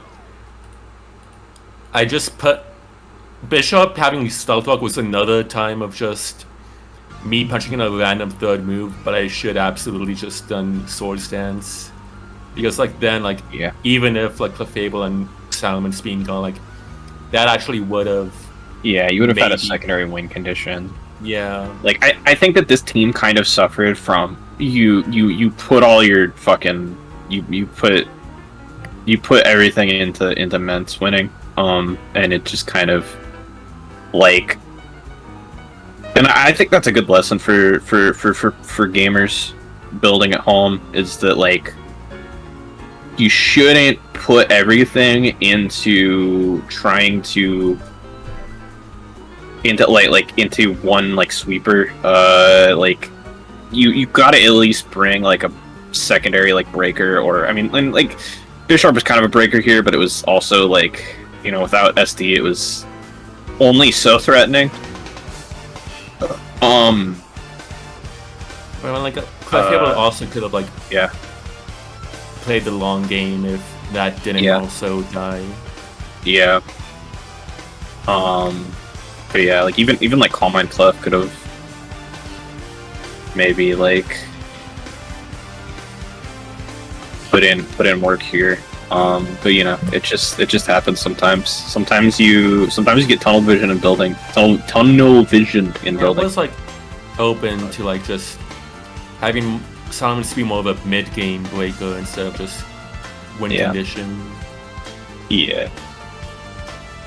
But yeah.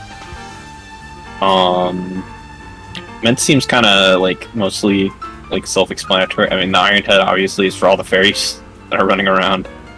So you don't get walled by those.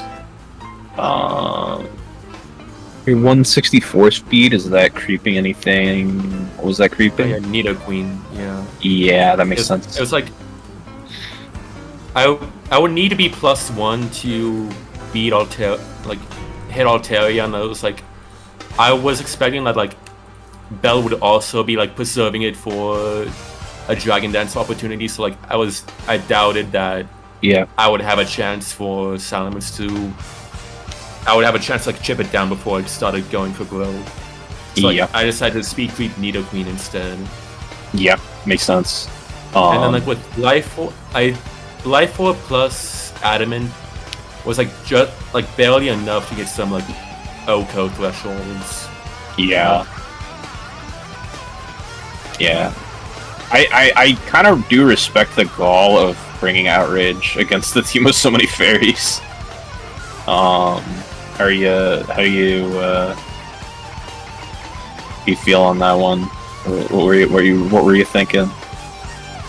Just like Just anything. wanted to click a button. Yeah, just whatever random mon that wasn't hurt by Iron Head or Earthquake. There's like I was thinking about dual wing beat, but like the only things that were like that was like getting super effective on were like this either like something like the Situai that I wasn't really scared of doing a lot of damage to elements, or like Celebi and Miascolata was afraid of revenge killing and outspeeding. Yeah. So it was like makes sense. Dual Wing Beat wouldn't have. I didn't see Dual Wing Beat being like super helpful, but yeah. So I just put the funny dragon move on it. Yeah. Yeah. And then yeah, you said the reflect is kind of random on Vileplume. I assume it's just Phys Def for Altaria. Like, well, I was scared of I was scared of like I was mainly thinking about like Clefable being my Altaria account, like because then like it's like Brave Bird on Altaria would have fucked up Vileplume too much. Yeah, that's fair. You fucking. Like, so Vileplume was more for stuff like Miascolata and like the Sijuai. Yeah, fair enough. Yeah, and then Incineroar. I assume was. It's split out for like Delphox and Celebi and stuff. Yeah. Yeah. And like, I do want to say that like Bell did a good job of concealing that aura sphere because Incineroar was in on Celebi like so many times. From that said, that I was like, thinking like, okay, if she hasn't clicked a fighting move or a ground or like earth power yet, then she probably doesn't have it. So maybe like maybe Celebi would be the opportunity to get Bishop in. Yeah. And like I could have maybe sucker punched at the end, but like I calced it and it would have been like just barely like not enough unless it was like a crit. Yeah. So, and then I just get one shot by Aura Sphere. Or Quick Bait right after that. Yeah. And then yeah, I think I was like planning like if Hadouin was gonna start calm minding, I was planning on the magic bounce parting shot to phase it. It would have been such a good bit. If I had to add any single turn to that battle, it would have been a turn where magic bounce parting shot occurred. Anyways, I did have like live note taking. I was taking notes like live, like okay, this thing is probably taken out by this, and with like this thing at this HP is probably like not a threat anymore. Yeah. And like literally like one of the very early on in the notes is like Celebi is probably my best bet to switch in Bishop. Yeah. Right there. But yeah. Alright, I think that mostly you got any like overall final thoughts? Just kinda like I guess you said like the note taking stuff. If there's anything else. I was like looking at that too much to notice the Spadef drop on Clefable. Yeah. It happens to the best of us. Yeah. Alright, well, thanks for your time.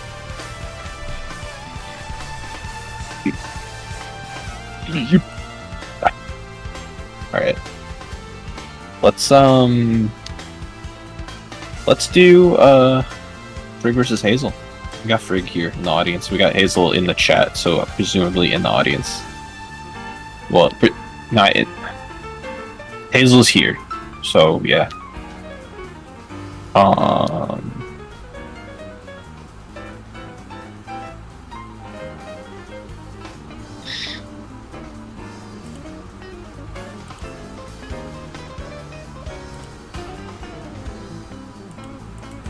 Damn, I forgot that the week only ended yesterday. Because I was like looking at it and I was like, wait, is this week 3? No, it's not. I'm foolish. I'm literally fighting Hazel this week too, which makes it more foolish. Yeah. The foolish gamer.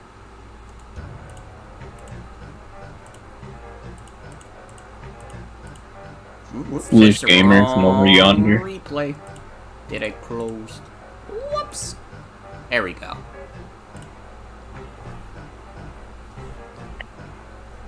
The pointy king.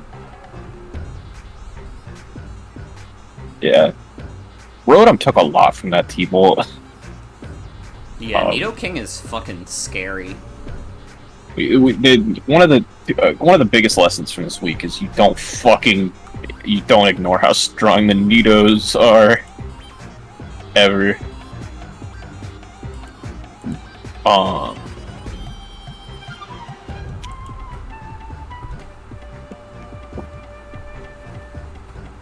Big fan of sucks on the beach.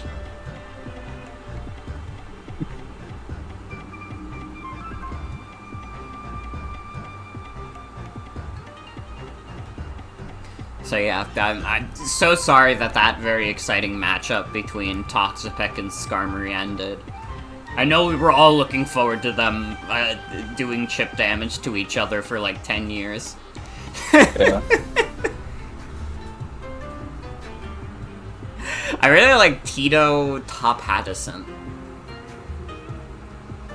Yeah. He's quite the delightful fellow. And the spikes comes out. One triangle.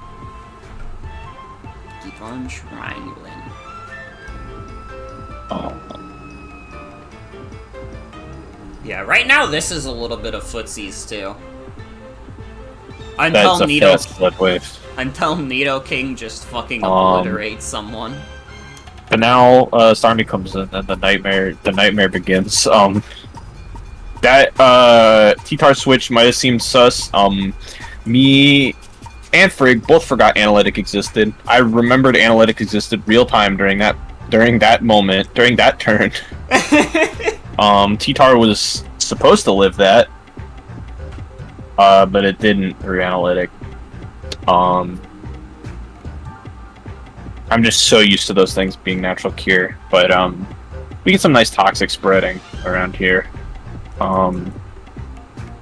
Yeah, unfortunately for everybody who is looking for a motherfucker Morgan draft league that was free of toxicity, you're in the wrong place. Yeah, I'm sorry. Yeah, there's a reason we got canceled in my dream. But that wasn't the reason. It was because there was a swear word in somebody's name. Yeah, we would never. I think it was because we were toxic, and then somebody on Twitter said like, and not to mention, somebody literally has a swear word in their team name. Yeah, can you believe it on this stream?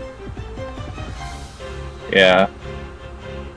The confused Starmie here is like kind of good, but like. Yeah, Starmie's can't still stand kind that of a long. beast. Just keeps clicking that strange steam. I just gets come back in. The wheezing snack was not wheezing snack. Wheezing sack, dude. What the fuck? The wheezing sack was not wise there. To me, I didn't like it personally. but it was a hard decision. You had to sack something to Starmie at that point. Then the Toxic Croak gets SD up, and then it Ice Punches the hedge on the Exca or Nidoking or anything. Yeah, Then that's Exca quite gets delightful little fellow. And then Pex comes in, and then Earthquake, and then Nidoking comes in, and then Earthquake. I really love, like, Yeah. Toxicroak's, like, Just- finest hour. This SD Toxic Croak just fucking, like... just fucking goes crazy here. It's a wild animal. Anyways.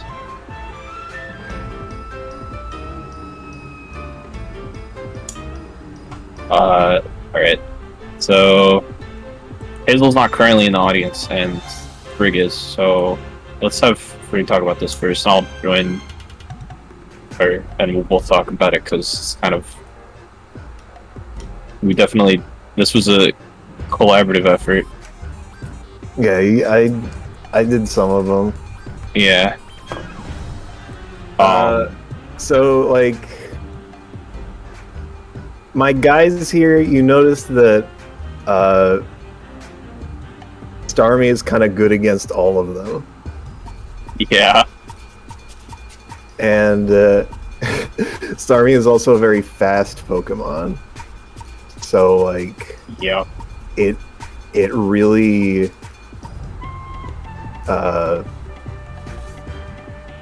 I don't remember the phrase I want to use here, but it it messes with me. Yeah. So, like, I had to... I don't know. I wouldn't say that I made all the right decisions, but Yeah. I think you played the matchup, I like... basically made all the right decisions. Yeah, I think you played the matchup pretty well, overall. I think the Guizing Sec was the only sus thing, but, like, I don't think it was, like... I don't know how much it would have changed things overall. Yeah, well, yeah.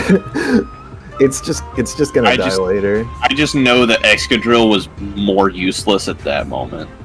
But I mean, yeah, don't, you know. Galarian Weezing would have been better against You would have at least been able to Regenerator pivot, like, back and forth against Starmie a little bit and try to make the Toxic run out, but like if you had gotten the defog off on Weezing, but like it was not like it was that was, yeah, was it's just like Analytic does so well against my core because I wanna switch out and I wanna keep using different guys. So I don't really think that it. I don't know how long I could actually last on Regenerator pivoting against that. Just kind of. I would have had to get pretty lucky with Hydro Pump misses. And, and an additional tragedy was that I didn't put Earthquake on Tangrowth because I was expecting the King Gambit. I was expecting King Gambit to show up, and so I was like, "Yeah, you." I bet you don't know that Tangrowth has Focus Blast, but maybe you do. Anyway, so that was supposed to happen, and it didn't really happen. So I was just kind of. I had a move slot that wasn't really doing anything. Yeah. And like losing the Tyranitar was really where things got went wrong because I didn't believe you when you said that Tyranitar lives Hydro Pump because I was like, wait, what about Analytic? And then I calced it and I was like, what do you know? It lives. But then I forgot to turn Analytic on in the calc. And I also forgot to turn Analytic on in the calc. Go team! Let's I could have, yeah. I should have maybe thought more about Starmie, and maybe brought a different guy that takes that character out more easily. Yeah, like I don't know, yeah, like because there still like existed like the possibility of like the like Starmie sack like or no like sack versus Starmie into like a like into like Tyranitar like pursuits and then like pursuits again and then Starmie dies. Like either way, but like it was well, but that it just wasn't it might also get hit by 2 Hydro Pumps. Yeah, but it also it's fast as fuck. Yeah, but it's just I don't know. It was a bad. I don't know. It just didn't. Yeah, if I was thinking about it, I probably would have just like, yeah, I should have sacked Excadrill because it's not doing that much at its speed. The Toxicroak was faster than it, and it could fight it, or I guess it could ice it, but that's neutral. Yeah. And that was sort of without Earthquake on Tangrowth. That was like the only thing that was gonna kill that guy. Yeah, but I don't remember I could have done like, you know, if I had my friend Tito the Top Haddison, I maybe could have willowed it and fucking, I don't know, Z-Memento something, but yeah, that guy, I just got rid of that guy. Yeah, I was like, well, fucking, I really need to click stuff on this Starmie, and I want it to die. Yeah. But yeah, in terms of overall like team, my greatest regret is the fact that I looked at all of Hazel's Pokemon and I looked at Starmie and I didn't think about Starmie that much, but then I was like, but wait, Scarf Rotom Mow might be good anyways. And then I was like, no, Scarf Mow is not gonna be that. It's not gonna be good. It gets walled by Rotom Heat. And then and then I was like, what the fuck was I thinking? Like what? That doesn't matter at all. I said this to Frig when we were talking about this game afterwards. I was just like, I get tunnel vision sometimes, and like it's not like I solely built this team or anything. I just kind of contributed a couple spreads, basically. But like, it's the ones that are not 252, 252, 4 are mine. Were yours. Like, fucking, like, I get, when I'm building, I get tunnel vision on, this is a fucking, like, okay, this is the breaker, and then this is the sweeper, and then this is whatever. Like, I get like tunnel vision on like bulky offense a lot of the time for draft, because that's kind of just like what my building style tends to lean more towards in draft, rather than actual full like balance. But Frig is playing like actual like full balance, and it means that you need to have like a little more willingness to not just like, I call it like 100% in the builder syndrome, like, or in the calc. Like, it's just you have to have a little more willingness to not be able to do 100% to like every fucking mon in front of you, or like do like massive chip, or just in general put offensive pressure on like things that are in front of you. Like, you need to be able to like play the pivot game like a little more patiently, and like actually bring things that like revenge kill and like perform tasks, create apps, and sometimes you just kind of get tunnel vision on that, and it happens. But we all learned a lot of lessons. Yeah, and I also really thought Slurpuff was going to show up. Yeah. I don't know. I have King Gambit. Neither of those coming was kind of sucks for you. I didn't particularly like prepare anything for Slurpuff. I just figured that Nidoking could handle it, and the other guys, and yeah. But hey, it was... in this audience. By the way, I'm sorry. I needed to call that out. Hazel needs to get in this audience because I know she's fucking there. There's the fucking coward. Okay, but yeah, you have any final thoughts? Or you think they got it pretty much covered?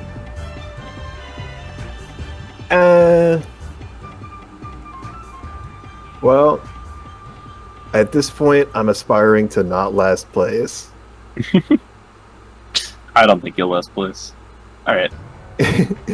I'm there right now. So. Anyways, thank you for your time. Let's get the Sauzels character in here. Let's get this little scoundrel in here. This little fucking rodent. Yeah. Let's get this frog. Regular frog. This little rodent who claims that I burped in the stage before Morgan joined. Yeah, well, you know, you did. So I have this team with Starry on it. There's a few other guys too, but no, yeah. During the battle, I like looking back. I felt like I made a few iffy plays, and like Frig did play really well. Besides losing Weezing again, but I mean the fact that I think she overall turn to turn played better than I did is just that Starmie was just that good. Yeah.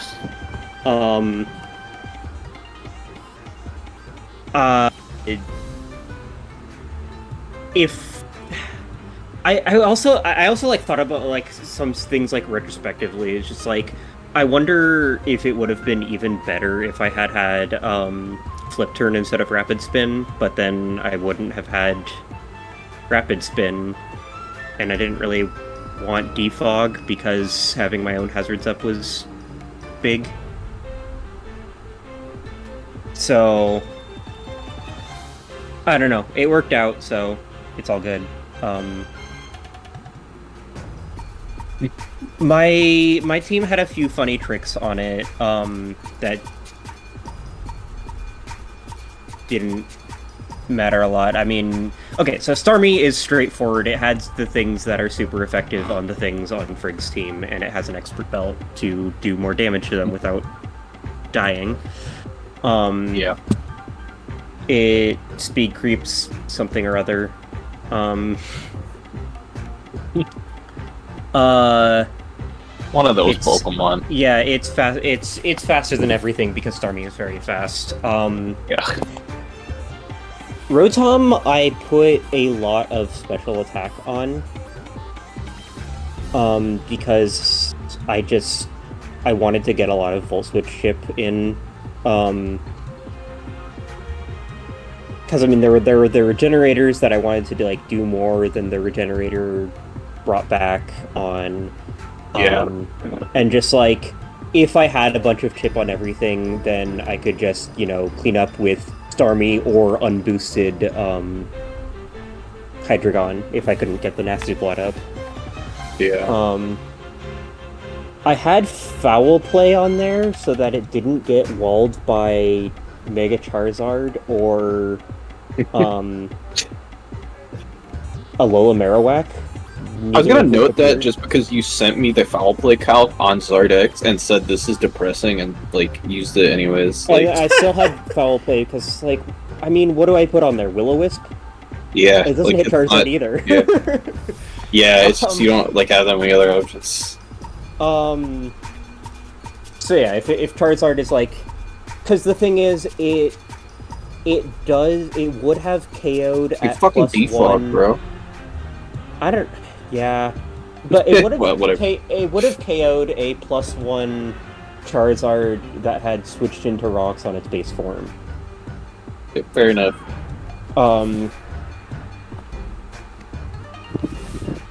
So, and then it also did a decent amount against Marowak if that came for whatever reason.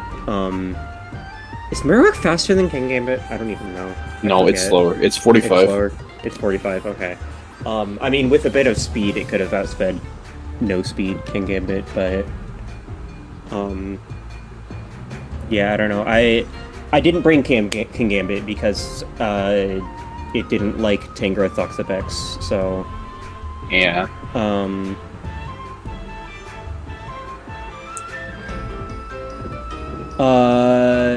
Hydreigon, you know, there's a bit of two-facedness going on. Sienna did help me a bit. Yeah, like, I think you were looking for, like, just, like, a 6th Pokemon, and I was like, I didn't reveal anything about Frig, how Frig built. Yeah. Obviously. But, she like, didn't tell me anything, and she just gave, like, very general, like, oh, this might be good against her entire roster. Yeah. So it ended up being sub-nasty plot, Hydreigon. A devious fellow getting up to mischief. Yeah.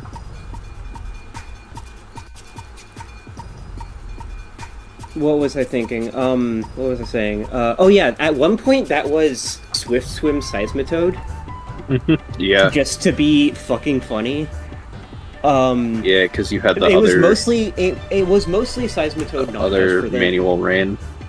But, like... It wasn't Seismitoad just for the Swift Swim, it was Seismitoad to be Seismitoad. Because Water Ground is good. And I had things to take care of the scary grass type that sometimes doesn't carry a grass move anyway.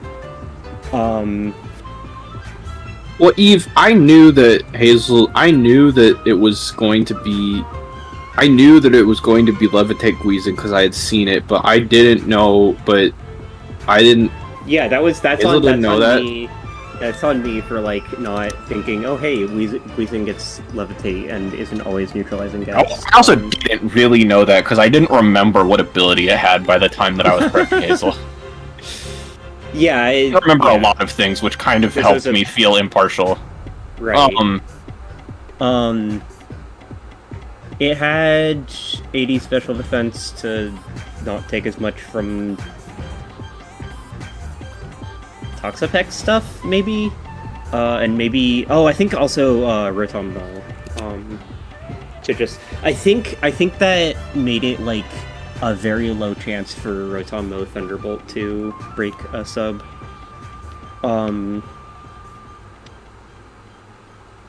Because... Plus 2 Dark Pulse probably 2-shots that thing, I don't remember the calcs.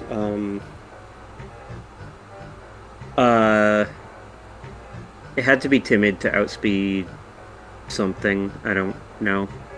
Probably Jolly Excadrill.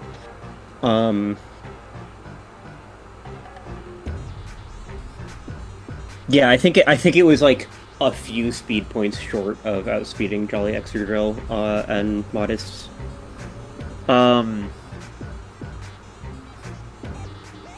Screamtail also had a funny. It had the manual rain dance to get rid of the sand, which, you know, we had a bit of a false start match where it was Screamtail Tyranitar leads, and I just clicked rain dance turn 1, and that was fun to click. During the match, I did end up clicking it at one point, where in retrospect I probably should have just clicked Stealth Rock. Because I could have stalled out the last 3 sand turns with Skarmory. Yeah.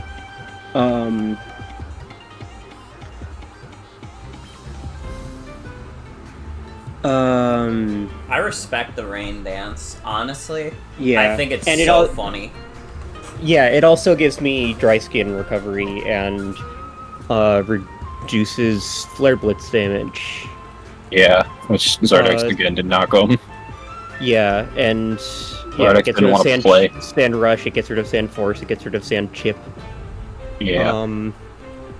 Yeah, I was surprised that Zardax didn't come, because I was kind of scared of that, and it just wasn't present.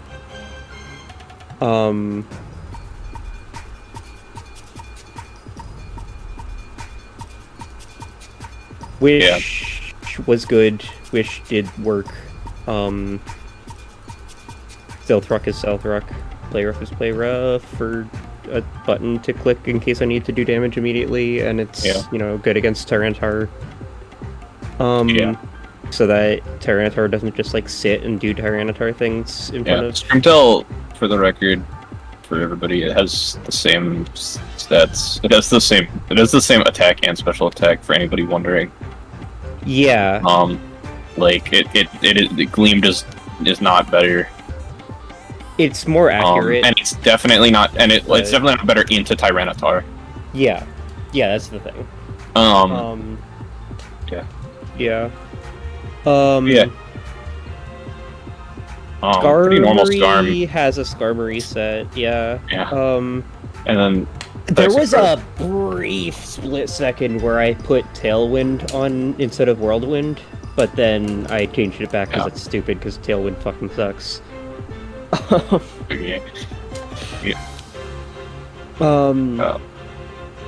I was like, oh, it could like let Toxicroak be scarier, but it's like 2 turns. Yeah. And one of those turns is clicking Swords Dance, so it's really 1 turn. Toxicroak, that was the first win condition I built. It worked. Ice Punch was, you know, mostly for Landorus, which also didn't come. So I had a lot of like dead slots. But yeah, it was still a fine like hedge in the situation. Yeah, in this, yeah. So in retrospect, I should have, like, when I saw that Tyranitar had a Smooth Rock, I probably should have gathered the information that Excadrill was probably Adamant and not Rapid Spin right there. Yeah. Because I played the entire game very scared that Excadrill was faster than... Well, Excadrill is Rapid Spin, but it's not... It is not... It is Adamant. It is Adamant, yeah. It's not Rapid Spin. What? Wait, I thought it was... Oh, No, it's Rock it's Slide. Never mind. Attacks, yeah, Sorry. Rock Slide. Sorry, never mind. I literally thought it was. I didn't read that, because it needs 3 attacks to not get walled by something that's on my roster. Yeah. Like either Skarmory or Kingambit or whatever. Or Rotom Heat. Or Rotom Heat, yeah. Or actually really a lot of things. It's obvious why it was Rock Slide in retrospect. Yeah. Yeah, if it weren't for Kingambit being a scary thing, it could have, like, probably gone without Earthquake at all. But,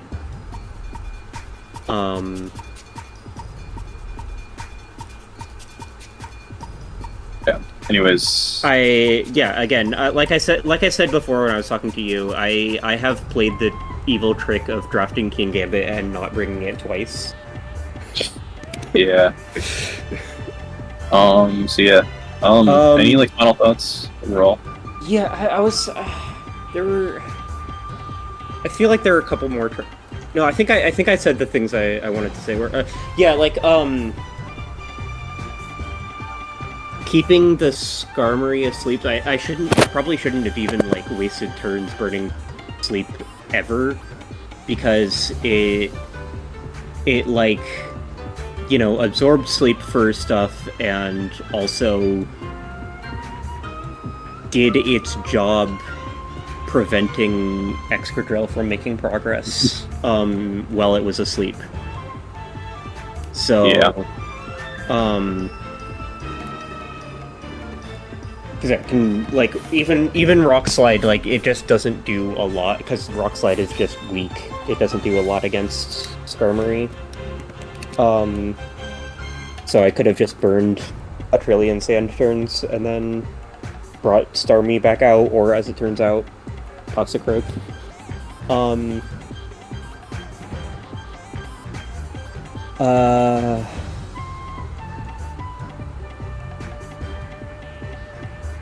Yeah, I think that's it. Good game. Yep. Starmie is a good Pokemon, it turns out. I'm glad I put that in tier 2. Yeah. Yeah, do you know how, yeah, do you know if Mike's around? I was gonna also ask that. I messaged him earlier. I think he's at work right now. Okay. Yeah, so... Ah, shit. I guess, like, yeah, I feel like it's probably... If he's... I don't know, we can, He should be... I mean, it's getting kind of late. I feel like he should be home by now. I'm just messaging again. Alright. Yeah. Yeah, I guess Let me know. And I'll keep you up to date. I think in that time, like, we have, you know... And I'm down to save that match for last anyways, because it's my favorite of the week, so... Let's talk about... Mike keeps getting saved for last. It's my favorite of the week. I don't know. I'm sorry the... No, I mean, anyways. because again, he works, so, yeah. Yeah. Anyways. Alright. Good game. Thanks for your time. So we got, let's talk about Charlotte versus Diana. We got some matricide here.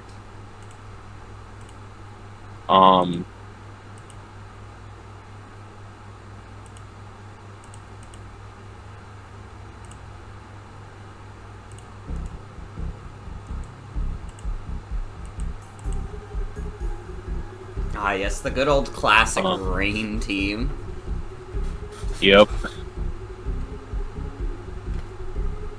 I mean, Charlotte brought some fucked up dudes to deal with this. Yeah. Let's see what happens. Snip steeply, of course. This guy gets...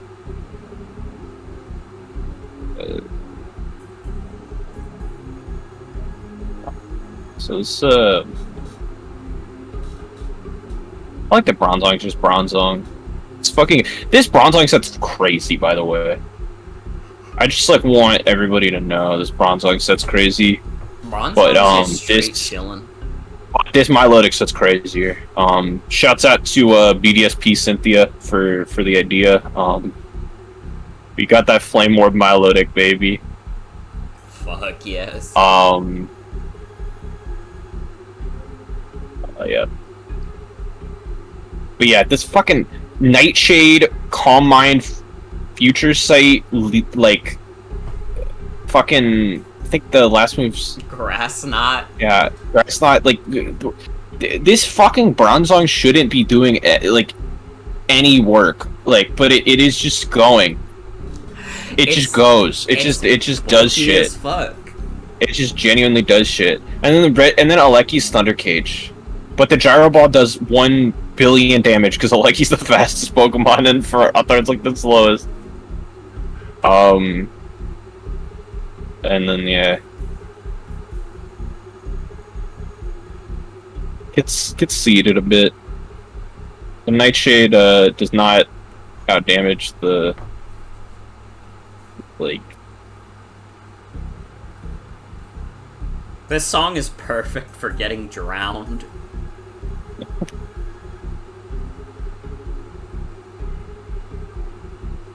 Yeah, getting rid of Regieleki is like...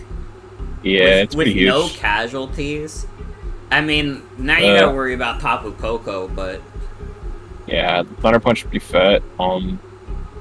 This... fucking frustration. Yeah. I need to inform you that this fucking Lantern was not Volt Absorb.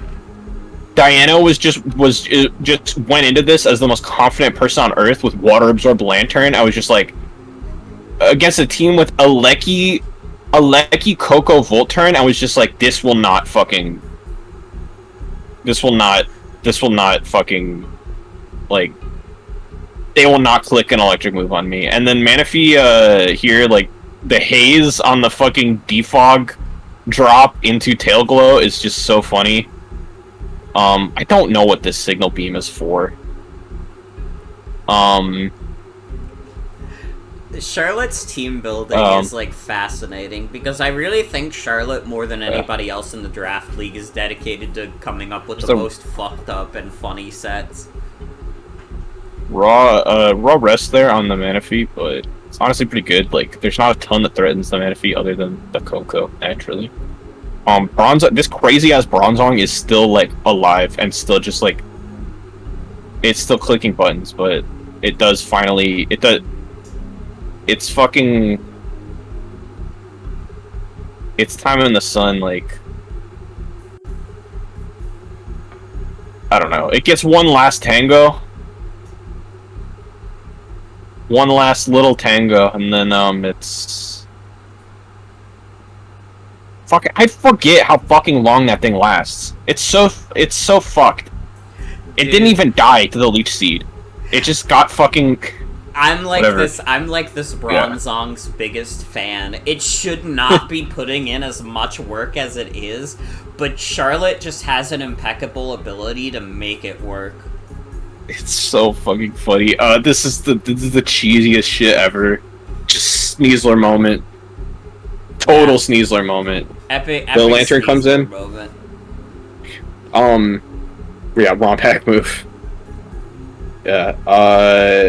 But Milotic fucking lives that Dire Claw like a champ. Marvel Scale is a good ability, and then the Flame Orb switch is crazy.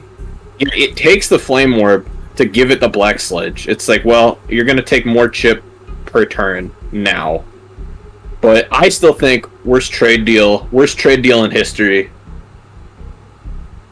I don't think it's like the worst trade. Well, I think like making it so Sneasler is like not like Sneasler is like a big fucking threat. I would know, I've used Sneasler a lot, so like making it get burned like completely like shuts this thing down. No. You don't understand. Charlotte clicked Switcheroo. It wasn't Diana who clicked Switcheroo. Oh, wait. Charlotte knew it was Flame Orb. and gave Milotic the Black Sledge. Oh, yeah, you're right. To increase the chip, and then it just walls. Milotic just walls. It would have walled the non-burned Sneasler, but it really walls the burned Sneasler. Yeah, you're right. Even through the extra passive damage from Black Sledge, it's just not enough.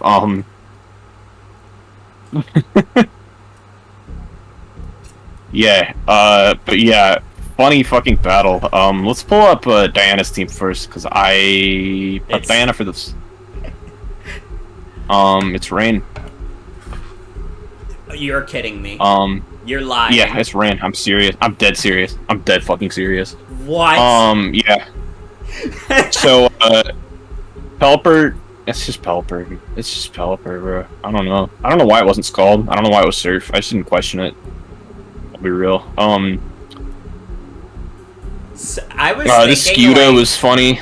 I was thinking it would be kind of boss if Pelipper had defog for that battle. Like, dude, I should have told Diana to put defog on something. I literally just forgot. I'll be real. Diana was like didn't want that much prep, and I was just kind of like Diana was honestly kind of like doom and gloom about this. She was just like, "Don't prep me that much. I'm gonna lose, so don't prep me." And it was like, well, you didn't lose, so like, I mean, you know, good job, but also like, yeah, but it meant that I was not trying to put things in her ear too much. I didn't want to annoy her, but yeah, the Scuda it's just Scuda. It's a pretty normal Scuda set, I think. It has the Scuda moves. It doesn't have CC, which I guess is kind of weird, but Drill Run was like better coverage. It's just Drill Run hit the electric types in Rain. Ferrothorn has a move.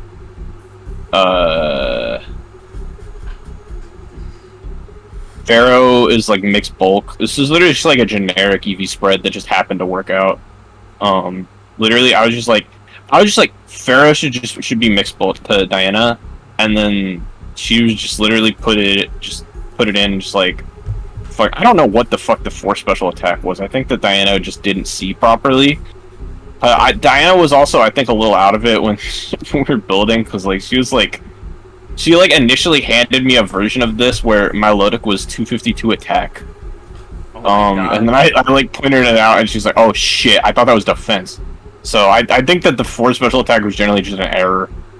I mean, it's not like it mattered that much, but yeah. Mixed bulk it's literally just split in half. I think it worked fine. It did the things it needed to. It was Pharaoh. This Milo was my, well, I didn't choose to. I was just like, wait, Flame Orb's good here. I was like, Flame Orb's definitely good here because it has the double advantage of it walls Sneasler, but it also can't get cheesed by Dire Claw because it's already burned. Yeah. So like that was my rationale where I was just like, this is actually good. Like, I swear it's not a gimmick. And it wasn't a gimmick, it worked. I mean, the Flame Orb helped. Like, the Flame Orb switcheroo helped, but like, it was good. It was good. And I'm smart. And it probably would have gotten Scald burned anyways. At some point. This is a normal, like, Tailwind Manaphy. I guess Psychic's kind of weird, but it doesn't matter. It's just Tailwind Manaphy. Psychic's not that weird. It would have been Psychic or Ice Beam, and like, honestly, you're kind of 50-50 on it. Psychic hits Sneasler and Buzzwole. Ice Beam hits Gliscor. Like it's. Oh yeah, Gliscor, which was definitely coming to this match. Yeah, like Gliscor probably wasn't gonna come, so Sneasler and Buzzwole is probably honestly a better choice overall. And it hits. I don't know, but yeah. And then Lantern. Don't know what the Signal Beam was for. Again, Water Absorb. I literally was in DMs with Diana. I said, do you know that it's Water Absorb? Do you notice? I said, like it's the Water Absorb wall. And she was like, I know. Like, she literally just was, like, fucking, like, that confident that no electric move would get clicked. And she was fucking right. She was doing, like, psychological warfare just by bringing it. I think it's so fucking boss, and it's like not like you're gonna fuck with it really. Like you're just gonna respect it and assume. And so I think that's fucking funny. These animals are so fucking funny. They make me want to merge without looking. But yeah, that's basically Diana's squad. Let's talk about the Swimful Delights over on the right here. Yeah, we get to look at these fucked up sets. Yeah, Shape Start Wars. This is a goofy goober set, but like it is so. I mean, Charlotte sets are gonna be goofy, and that is beautiful. I mean, other than Switcheroo, it's not that weird, to be honest. I think Black Sludge Switcheroo Sneasler is kind of weird. Yeah, that's the part that's weird. Like, the rest of the moves are, like, pretty average. If it was, like, Scarf, it would have been normal. It's not Scarf, though. Anyways, yeah. It's a fairly normal Sneasler overall. Well, not normal, but it's normal other than the thing that's weird. We have, Mantine. Max Special Attack Mantine. I don't fucking know why Signal Beam was here. There is nothing that Signal Beam hit on the entire roster that like Ice Beam didn't, or Hurricane didn't, or anything like that. I don't know what that was. Comedy. Bruxish, Latias. No, Latias gets it. Literally was just Bruxish, I guess. It technically, it's for signaling. There were 2 pointless signal beams on both of these rosters. We had no water move, just signal beam instead of a water move. I don't know. Fucking maybe they started typing in Scald and just saw signal beam and laughed and then typed and then put it in. But yeah, well, yeah, maybe they needed to signal to each other so that because they love each other. Yeah, isn't love beautiful?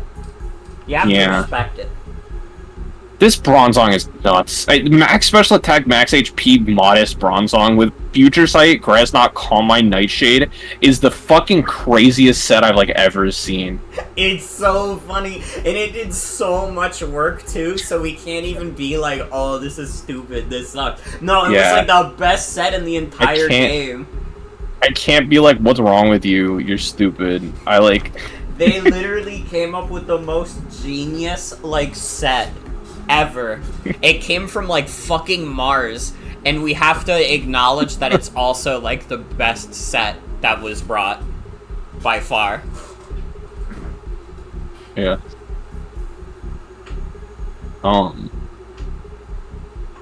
Yeah, it's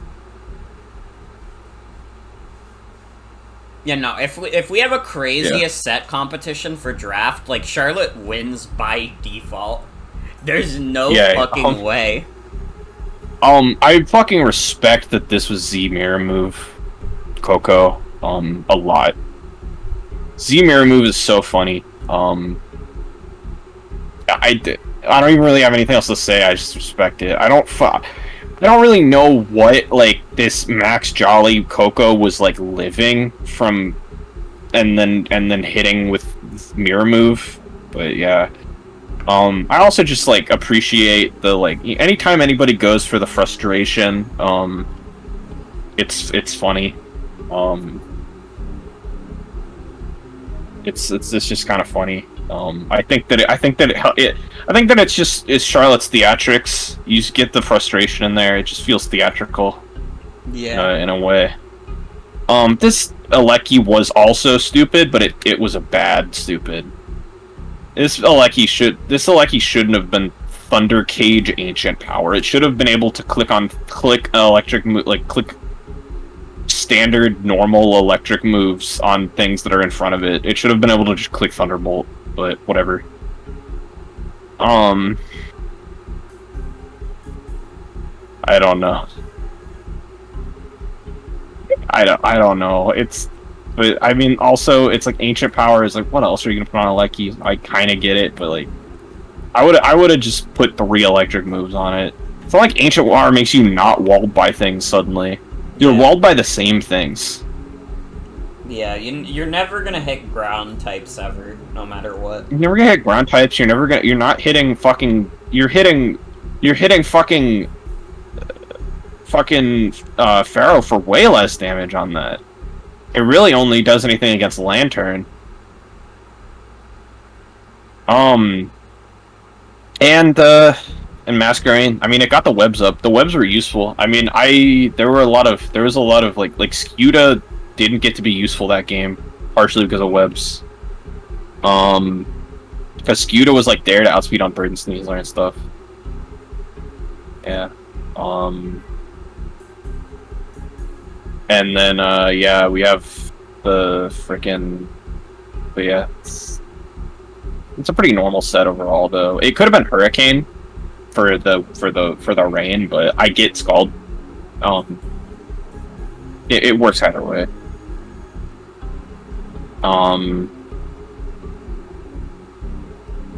Thunder Cage is like Magma Storm, basically. Faye.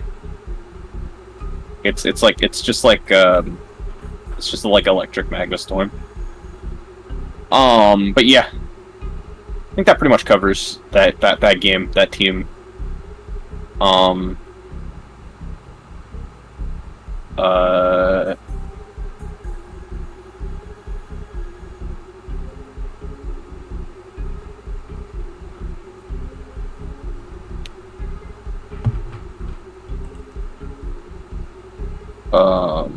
Yeah. now All pull right, up the. I can't listen to that music anymore. I was getting scared. I froze up because I actually thought I was like drowning underwater, and there was gonna be like a shark or something. Like I was gonna be Harold Holt. All right. Yeah. All right. Let's pull up that Lilly that Lilly versus Mike game. Yep. Our last game of the night. Mike is not going to be able to make it tonight, so we will bring in Hazel for that team. Yes, we admire Hazel's expertise. You and Hazel are like the genius Pokemon players, and Hazel was Mike's prepper here, so like it makes sense. And I'm here, and I'm like the strong dumbass. I am good at what I do, but I'm stupid about it. But yeah. Let's get this rodeo started. Oh fuck, wait. I forgot to get the music. Music. Motherfucker. No! Okay, hold on. I had to recheck who won.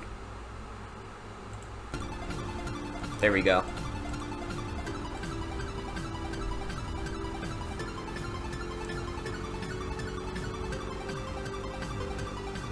I think that quirked up white boy is maybe my favorite name in the entire draft. It's one of the fucking best names. Jesus, this Volt Switch did so much damage. Yeah, it's crazy. Vikavolt goes crazy.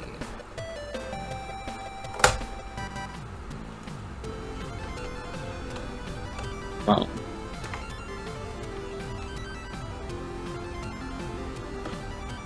Here comes fucking Melmetal doing his thing.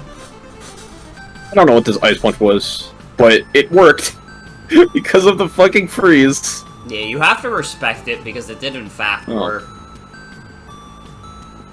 We get a double Iron Bash here. I'm going in for the, I said Ice Punch was one of God's favorite little hedges for nothing.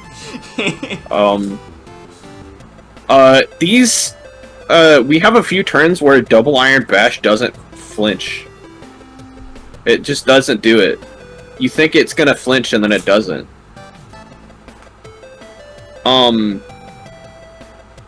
The odds of that are very low, for the record. And this revenge is just pretty obvious. Nothing wanted to switch into that flamethrower.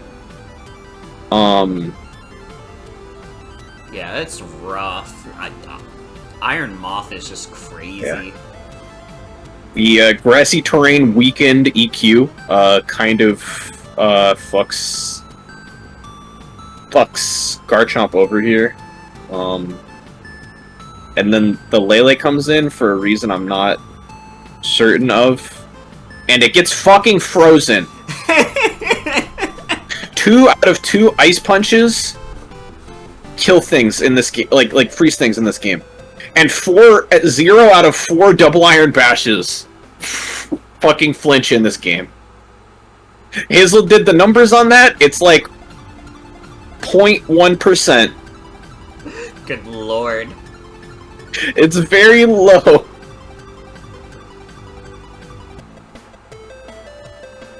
Lillie is using ROM hack Pokemon exclusively. The U-turn does not break that sub. This sub Bulu just is fucking making progress. Chomp dies, it gets the fucking rocks up at least. And then fucking, yeah, it's just this. At least it breaks the sub with the flash cannon. It puts that work in. But now, Scranton, PA. Z conversion. Holy shit. That is a hell of a button to be able to push at any time.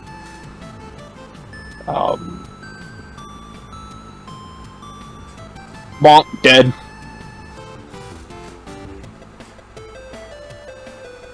Almost Bonk, dead. not. Almost dead. No bullet punch. Dead. The bullet punch ice would beam have been a punch. save. Bonk, dead. They're getting melted. Bonk, dead. Holy shit. It was still frozen. Dead. What a fucking comeback by Lilly. Holy shit. Porygon Z putting in the good work. Yeah. You have to fucking respect the Z conversion. Yeah, that game, there were a lot of crazy things that happened, and like weird little misplays and all sorts of stuff, and it all resulted in Porygon Z clicking its coverage moves 5 times. But yeah, I guess, if Hazel wants to come on, we can talk about Mike's team first, and I will ping Lilly and see if she wants to talk about hers.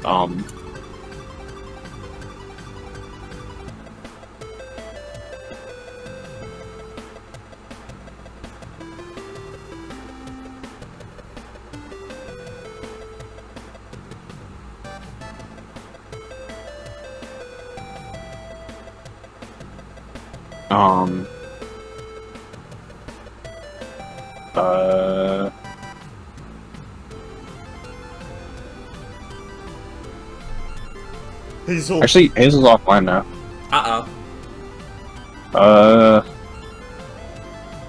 Well, I will... Let me see if she's on Twitch. Oh, she's still on Twitch. Well...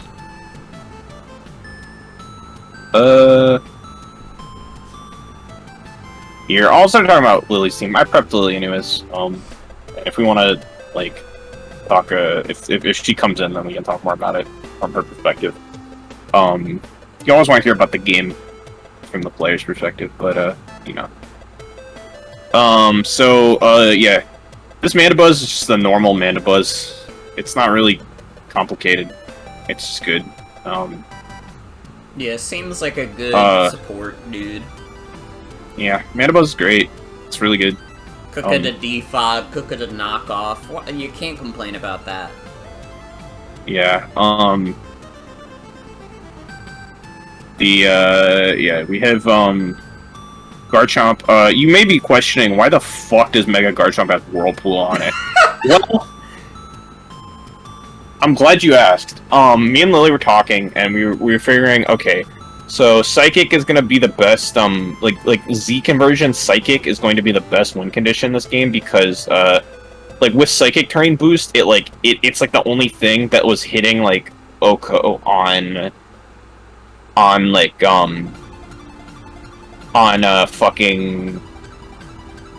Gastrodon, and then the other buttons were Okoing, like, everything else, even without, like, stab adaptability. So Gastrodon was kind of like, this is the fat, bulky thing that we need to, like, that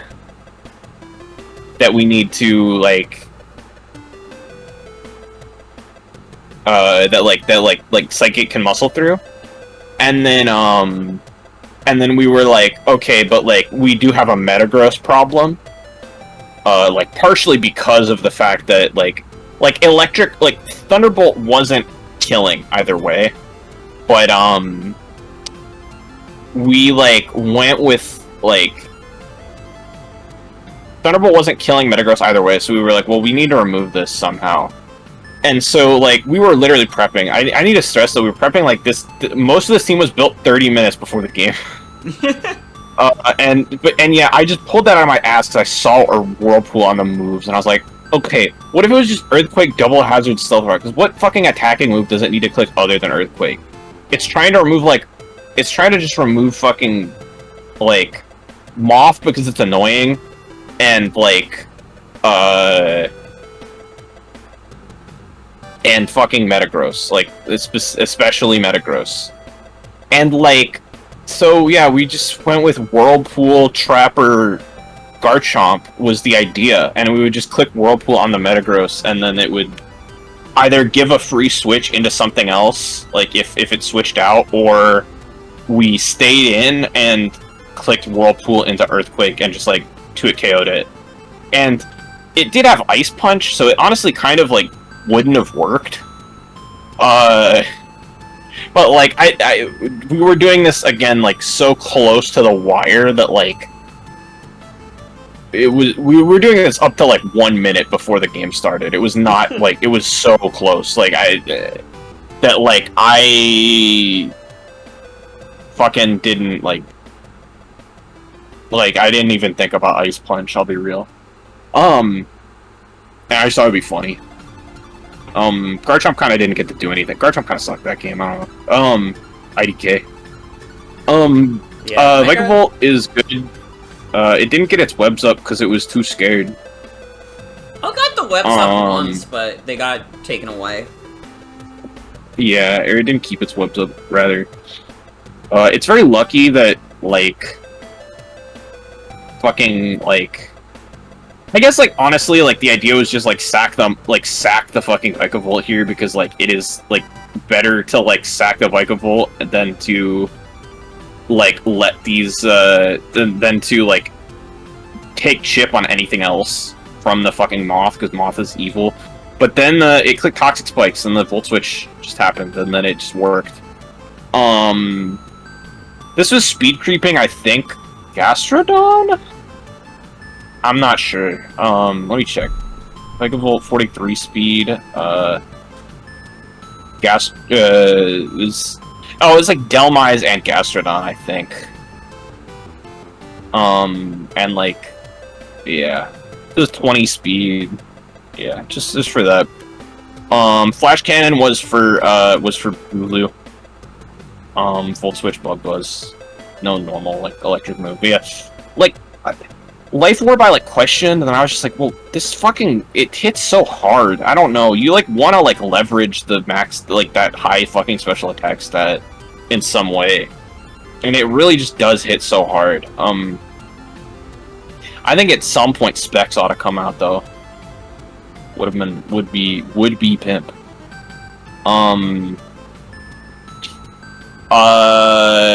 Porygon, the star of the fucking hour. This was speed creeping, like, something. It was speed creeping, it was speed creeping Hisuian Samurott. We made actually a lot of decisions around Hisuian Samurott because we were really scared of it and it didn't show up.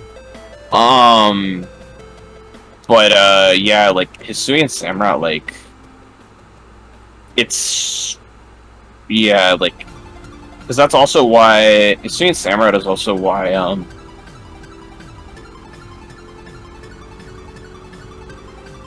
it's why there's like there's superpower on Mel, which we'll get to Mel.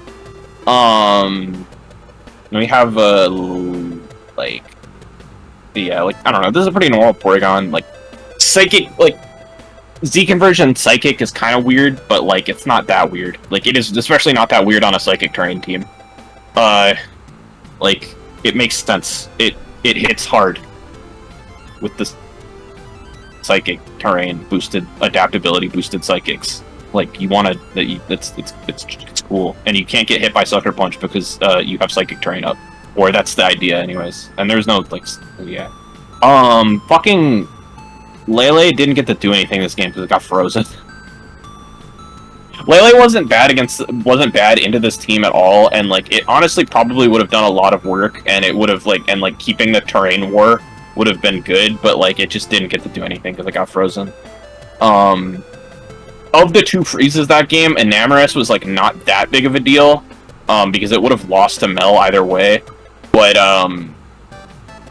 the fucking, like, the fucking Lillie freeze just sucked. Like, honestly, if Lillie had not clicked Ice Punch as a hedge for no fucking reason, and had just clicked Double Iron Bash, then, like, then that Enamorus was dead anyways. And speaking of Double Iron Bash, this Mel was Assault Vest because we looked at the numbers. I'm gonna be honest, like, I was looking at this, like, we played kind of fast and loose with a lot of the numbers. We looked at Mel, and we were like, okay, we want to remove Enamorus, we want to remove, like, other stuff, we want to, like, have kind of, like, a check to general things. something that checks a lot of stuff. We want to get rid of, we want to kill Bulu, etc. And Mel was just kind of like Assault Vest. Mel was just putting up amazing numbers. Like, we like checked it, and it was not dying. It was like not a guaranteed like Specs Iron Moth overheat was like a roll to Oko. It wasn't even a guaranteed Oko. It was like, what the fuck is going on? It can kill this thing with Earthquake if it wants to. Like that's how fucked it was. And so like we just decided to keep the crazy numbers because it's good. Yeah. That's pretty much it. That's like pretty much like the Melmetal story. That's the team story. Melmetal is like the secret, like scariest Pokemon. Like, yeah, what so actually 1v1s it? Like whatever actually 1v1s it, and what beats every Melmetal set? Nothing. Yeah. And it's the same like 6 moves that it uses, but it like those 6 moves do so much, and it just does different items and EV spreads, and it's just like impossible to actually check consistently. But yeah. Yeah, we can pull up Mike's team, I guess. I don't think Hazel's around. She can show up if she wants to, but I don't think she's around. So I'm just gonna have to guess on stuff, because she also said Mike can't make it, so yeah, I don't know. Wooloo,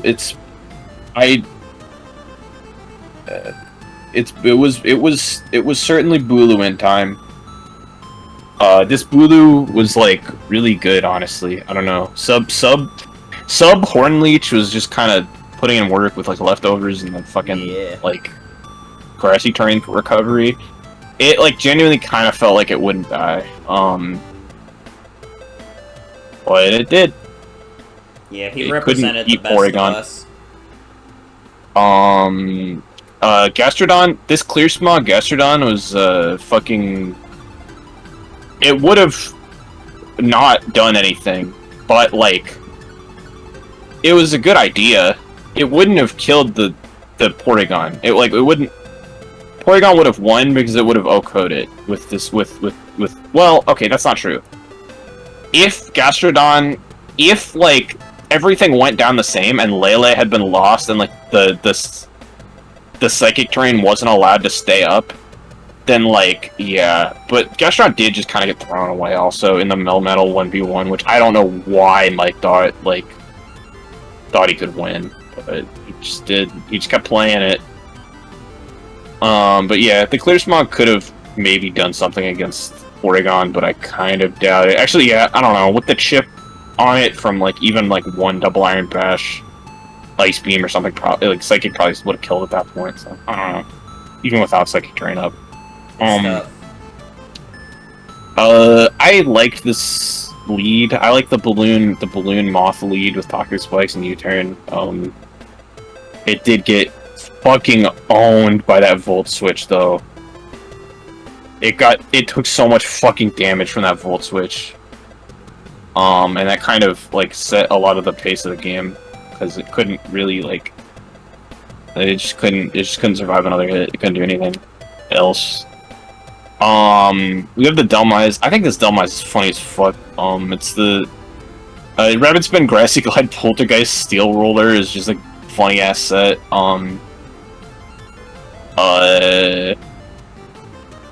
I don't know what exactly the bulk was for, and I can't ask, but I assume it was like doing something good. I don't know why it was 0 speed. Maybe it was Gyro Ball originally, and it just forgot to change it. I don't know. Steel Roller is a funny like bit if like Bulu dies and you need an emergency thing. We almost put Steel Roller on Melmetal on our side, but he just thought that Superpower was a better 4th move for the guy. for the Hisuian Samurai. This AV Metagross is cool. I don't know what the spread is. I don't know what exactly it covers, but it's a cool spread. I think it's a cool set. It should have had Bullet Punch, but it was a cool set. I don't think. I think. Killer. But like, I understand the fear of not wanting to bring Bullet Punch against Psychic Terrain. Oh, true. It just doesn't. It just doesn't like. I think that Bullet Punch probably still would have been higher value, especially when you have your own terrain setter to remove the Psychic Terrain. I think Bullet Punch would have been higher value than Pursuit. Yeah. Overall.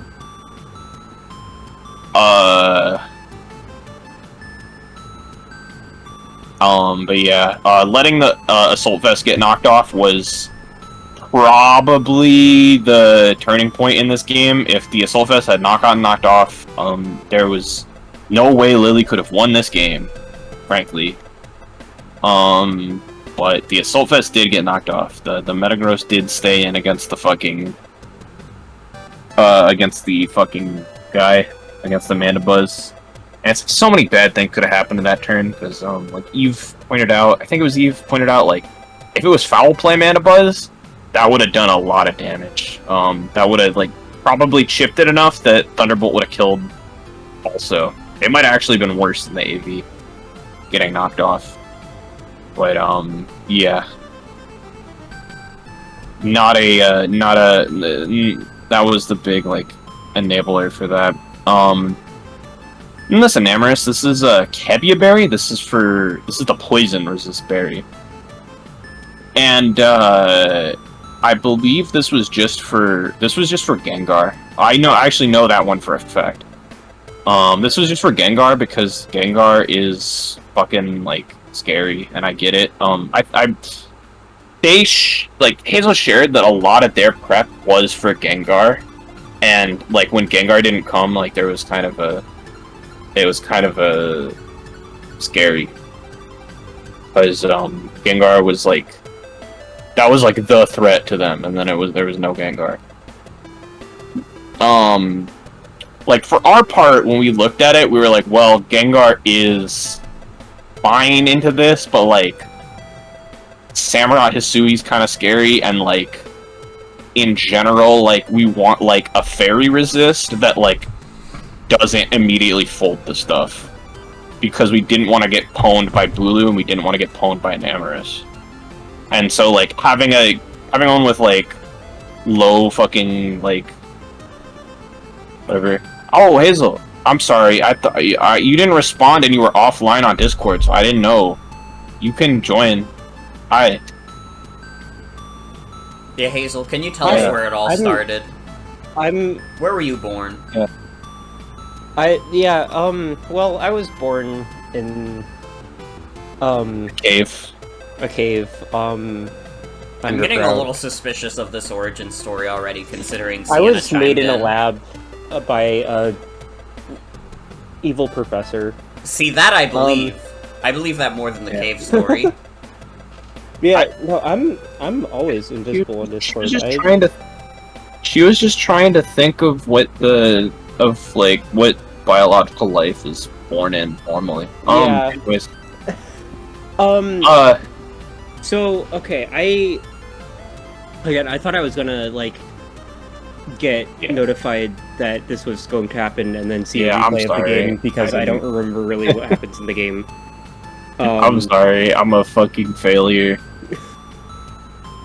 So what the fuck happens in this game? Mike wins the whole time, and then the Assault Vest gets knocked off of Metagross, and then Porygon Z5Os. Yeah. And two things get frozen. Good lord, I also had like a big old Margie in between the two times I was up here.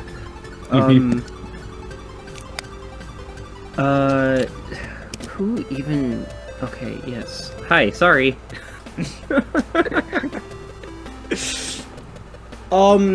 Yeah. So yeah, when I was preparing Mike for this, I was the lab was in a cave. Yes, you're correct. when I was preparing Mike for this, you know, at first I was saying, oh, Mel Metal's kind of scary, and then he, like, saw the replay of last week, and he's like, oh shit, Mel Metal's really, really scary. But then I was like, wait, hold on, I'm taking another look at your team, and Porygon Z is probably going to be the main win condition here. And it's probably going to be some Trick Room, not like double Trick Room like it was last time, and it was actually no Trick Room.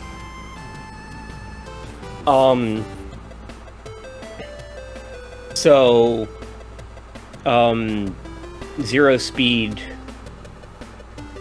Gastrodon ended up being a little sad. But it didn't get flinched somehow, because this game was completely insane. Now it's all coming back to me. Now it's all coming back to me. Yeah. Let's see. Bulu had Substitute, just to ease prediction a little and to take advantage of the leftovers grassy terrain. Yeah, and Hornleech, like, yeah. And Hornleech, yeah. Stone Edge was there because there are 2 flying types that were, like, going to wall this otherwise. Yeah. And High Horsepower was, of course, for Melmetal. Yeah, to be so fair, there were, both like... of the flying types you could have clicked play rough on. But Bulu does not get play rough. What? Oh yeah, fuck. You're right. Yeah, that's why Bulu, like, isn't as good as it could be, is because it doesn't get the move that it wants. Yeah, I forgot it fucking doesn't. I forgot about that shit. Yeah, they gave Feeny everything and Bulu nothing. They should have fucking... Yeah. There's a lot of things that I think play less than Bulu. I feel like Bulu is more playful than Iron Valiant, but Iron Valiant learned to play rough. Yeah. Iron Valiant could have just been Spirit Break and people would have been like, that's reasonable, but it gets play rough too. Anyways, yeah. So yeah, Bulu was there to be a bulky attacker and bring up grassy terrain to get rid of Psychic Terrain. Psychic Terrain, and also give Delmise a priority move. Yeah. Because Grassy Glide Delmise is just a scary concept to me. Yeah.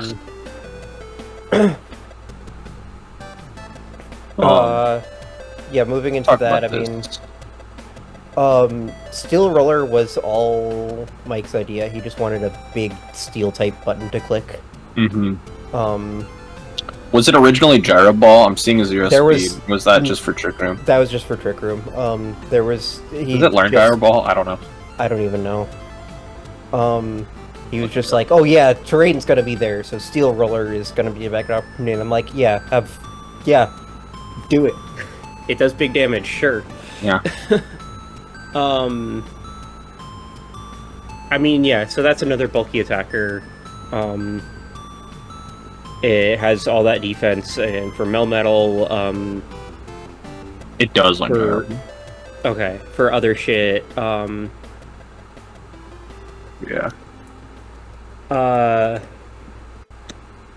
Is there a reason why the HP and defense was split? Do you remember? That's all Mike. He does his own thing with defensive spreads. Unless I tell him to do something else specifically. Yeah. I don't know what goes on in that boy's head. Let's talk about Slugula. Yeah. So that was anti either Porygon Z or Melmetal. And it was ended up being anti neither because Mel had a set that beat it, and Porygon also had a set that beat it. I actually did it? I didn't look at it. Ish. Okay, like in Psychic Terrain. Can you move to the you can move to the, but like because it was Z conversion psychic, because I had determined already that like it should be Z conversion psychic because Gastrodon was like the one fat thing. It wasn't like Okoing. Does that one in shot psychic terrain at Okos? Okay. Max Bedef. That's scary as fuck. I don't think we calculated that. Because it's adaptability. It's adaptability psychic, like adaptability psychic in psychic terrain. Yeah. So yeah, I mean, I expected. I don't think I did the calcs for that, but I did expect it to be Z conversion psychic, which is why getting rid of terrain was important. Yeah, clear smog. Yeah, because clear smog gets rid of your one-time boost.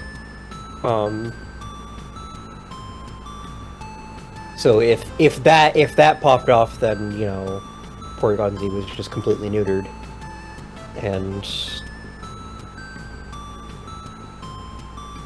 yeah. Recover Earth Power spikes. Earth Power was Ice Beam at one point. Yeah.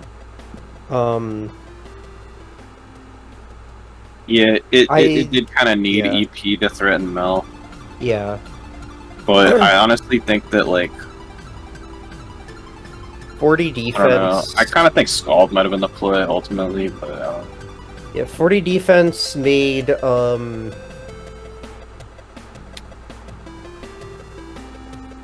double Iron Bash, not a two-shot, with some item. Yeah.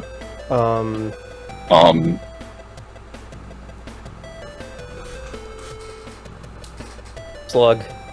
Slug. Metagross was not built perfectly. It should have had Bullet Punch over either Pursuit or Zen Headbutt. Yeah, Zen Headbutt didn't really have a target either. I mean, there were situations where Meteor Mash didn't one-shot Gengar. Yeah, you were thinking about Gengar a lot. Yeah. You didn't bring it. No, you did not.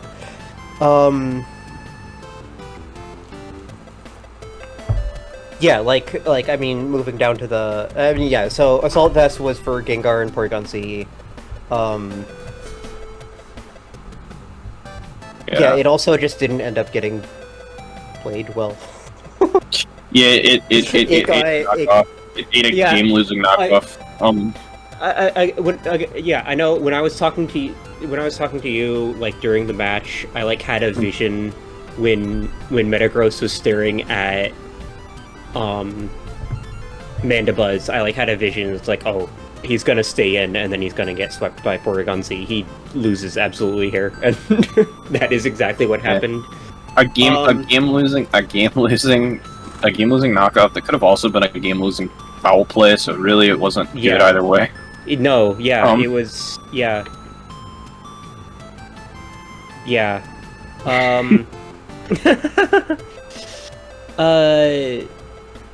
Yeah, Ice Punch was there for, you know, Garchomp and the flying types, and Meteor Mash was there to be a strong-ass move.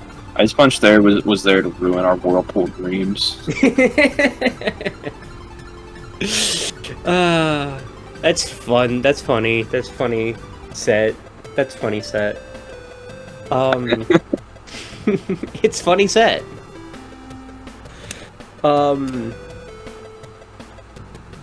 Yeah. Okay. There was, I think, a time... I think this team, like, completely changed from the first draft.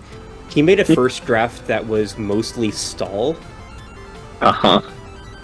And I told him to put Toxic Spikes on the Quirked Up White Boy. Mm-hmm. At that point. Yeah. I'm not sure they needed to stay, but they just kind of did. But... Yeah. Yeah. Poisoning the Garchomp ended up being kind of clutch, though. Right. It kind of ended up being really good, so I don't know. Yeah, the air balloon ate the Volt Switch. Yeah, that volt switch that everybody was like, "What the fuck?" at universally, including me and Lilly. That was like turn 1 or 2, right? Yeah, and then like 56% or some bullshit. Oh, like what the fuck at just how much damage it did. Yeah. No, yeah, Vikavolt is strong. I knew this. I was not surprised at that damage. I was not that surprised, but I was also still just like, damn, bro. Yeah, I mean, yeah, it's big numbers. It's really death clues. Yeah. U-turn is a good move. So Yeah. it was there. Yeah. That's that. And then double stab, flamethrower. I don't know why flamethrower keeps making an appearance over fire dance or fire blast or whatever. Yeah. Yeah. An Amorous has a Kebia berry for Gengar. Damn, I should have got you, berry. Wait, that wouldn't have done anything. I still would have frozen. That hedge was really bad. That was like the non-hedge. It was just a. It was a hedge for nothing. It was. I a click that wasn't good. I don't know. Lilly was like being like pedantic about something in the call the other day, and I said, "Well, you clicked Ice Punch on." I just kept saying, "You clicked Ice Punch on the Namorous." And then Mauve started repeating it. She was like, "Yeah, you clicked Ice Punch on an Amorous," really not knowing what that meant.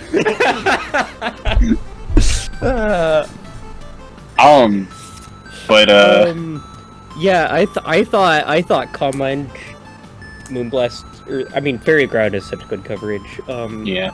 I thought Calm Mind was just gonna tear through this fucking team. I just forgot that AV Melmetal was a thing.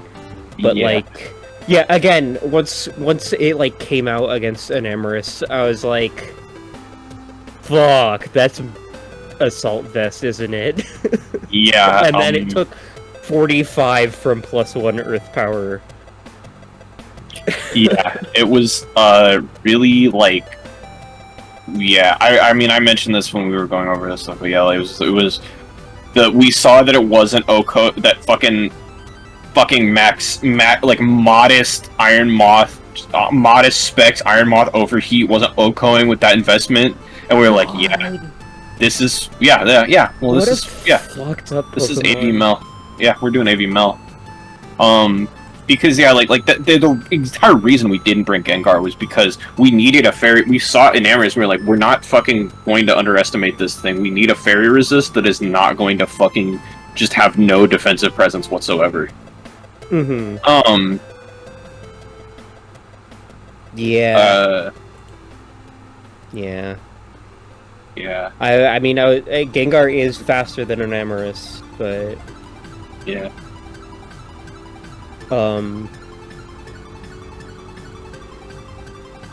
Yeah, so that there was a universe where that set worked, but this wasn't it.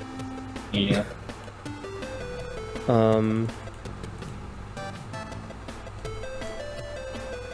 Sad. It's a sad day for Enamorous Warriors. It's a sad day for this ugly ass thing. Yep. I was kind of serving combo. It may be a little. It's kind of, it's kind of doing its own thing, and you have to respect it eventually. In this motherfucker setting, we've got an Amorous here. I don't know. I mean, I don't know what the. Oh, okay, it all makes sense now. Enamorous is the one with the swear word.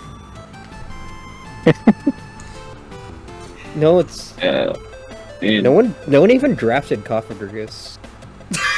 Yeah. See, that is a swear word that would get me banned on Twitch. It's okay, it's a Pokemon name. Twitch mods. Twitch mods, if you see this VOD, it's a Pokemon name. You're getting banned from GTS. Yeah. Anyways, we're done with the analysis. We're done with the draft. The draft review. As fuck. Yeah. It's over now. So we've talked about all the games and the sets and the teams and the stuff.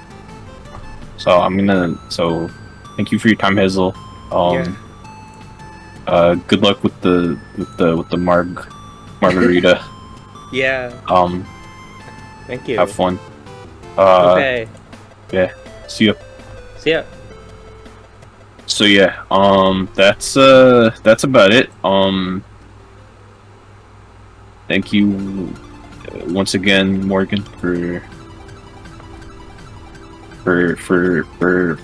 hanging out and going over these games. We got wait, up to 45% off on select garage and closet storage solutions. Home Depot. Holy Depot. fuck. Yeah, let's just go here. Dude. I'd love to go to Home Depot.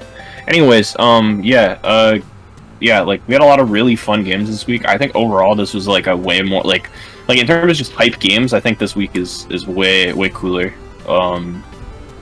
There's a lot of nail biters, a lot of close games, a lot of upsets, cool stuff happening. We could go over the standings real quick.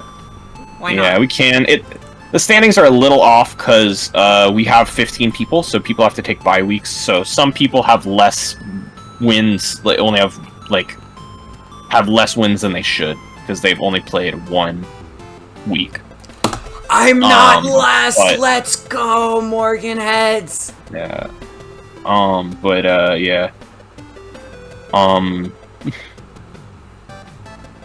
Yeah. We do have Ray in the lead, followed by Eve and both Lillies tied. Followed by me. And then we just kind of go down the list. We have fucking Hazel, and then Wafflos, Charlotte, Belle, Diana, and then we have the 0-win gamers. We have Ellie with the best differential of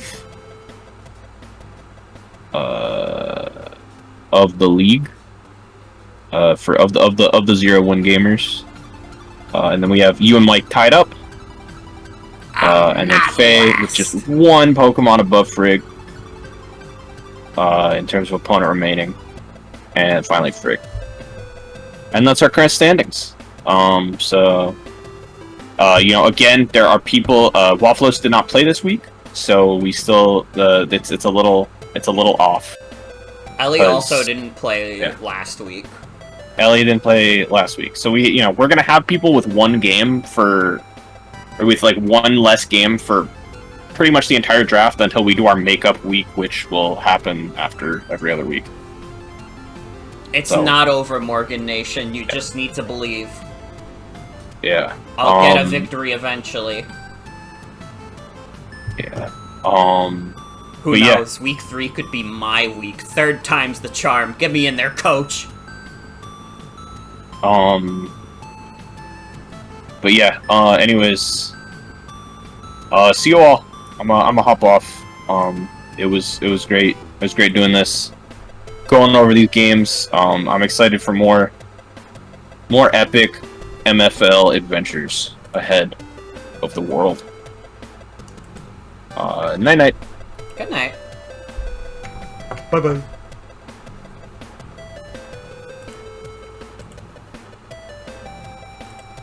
Alright.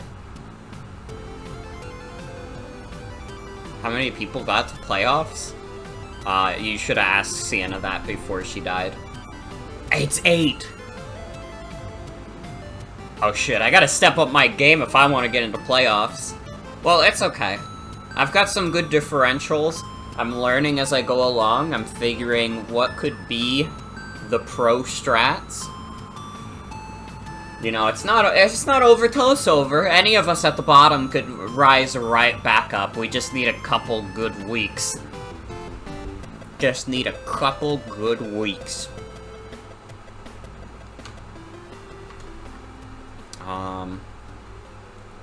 It is 11:30 at night. I gotta be honest, I didn't think draft review would be over 3 hours. But since they are, I don't think I'm doing another segment tonight. Otherwise, I would be doing that until, like, nearly 2 in the morning. And I do not want to do that. I gotta be real. But I hope you guys enjoyed. We'll have more of those games quite soon. We'll have more MFL Draft League next week. And, we'll go from there. Why do I keep thinking these things won't take 1 billion years? I don't know, because I'm fucking stupid. Okay? I'm not smart. What do you want me to say? Oh, I thought it would take a short amount of time because, like, I just think we could be so concise. No, it's because I just believe that everything will take a shorter amount of time than it does. Alright? That's the honest answer, is just that I keep thinking that it's not gonna take that long, and then it does. And it's fine, because it's fun, and we have a good time. So what does it matter? Just kidding, though. We're actually gonna play,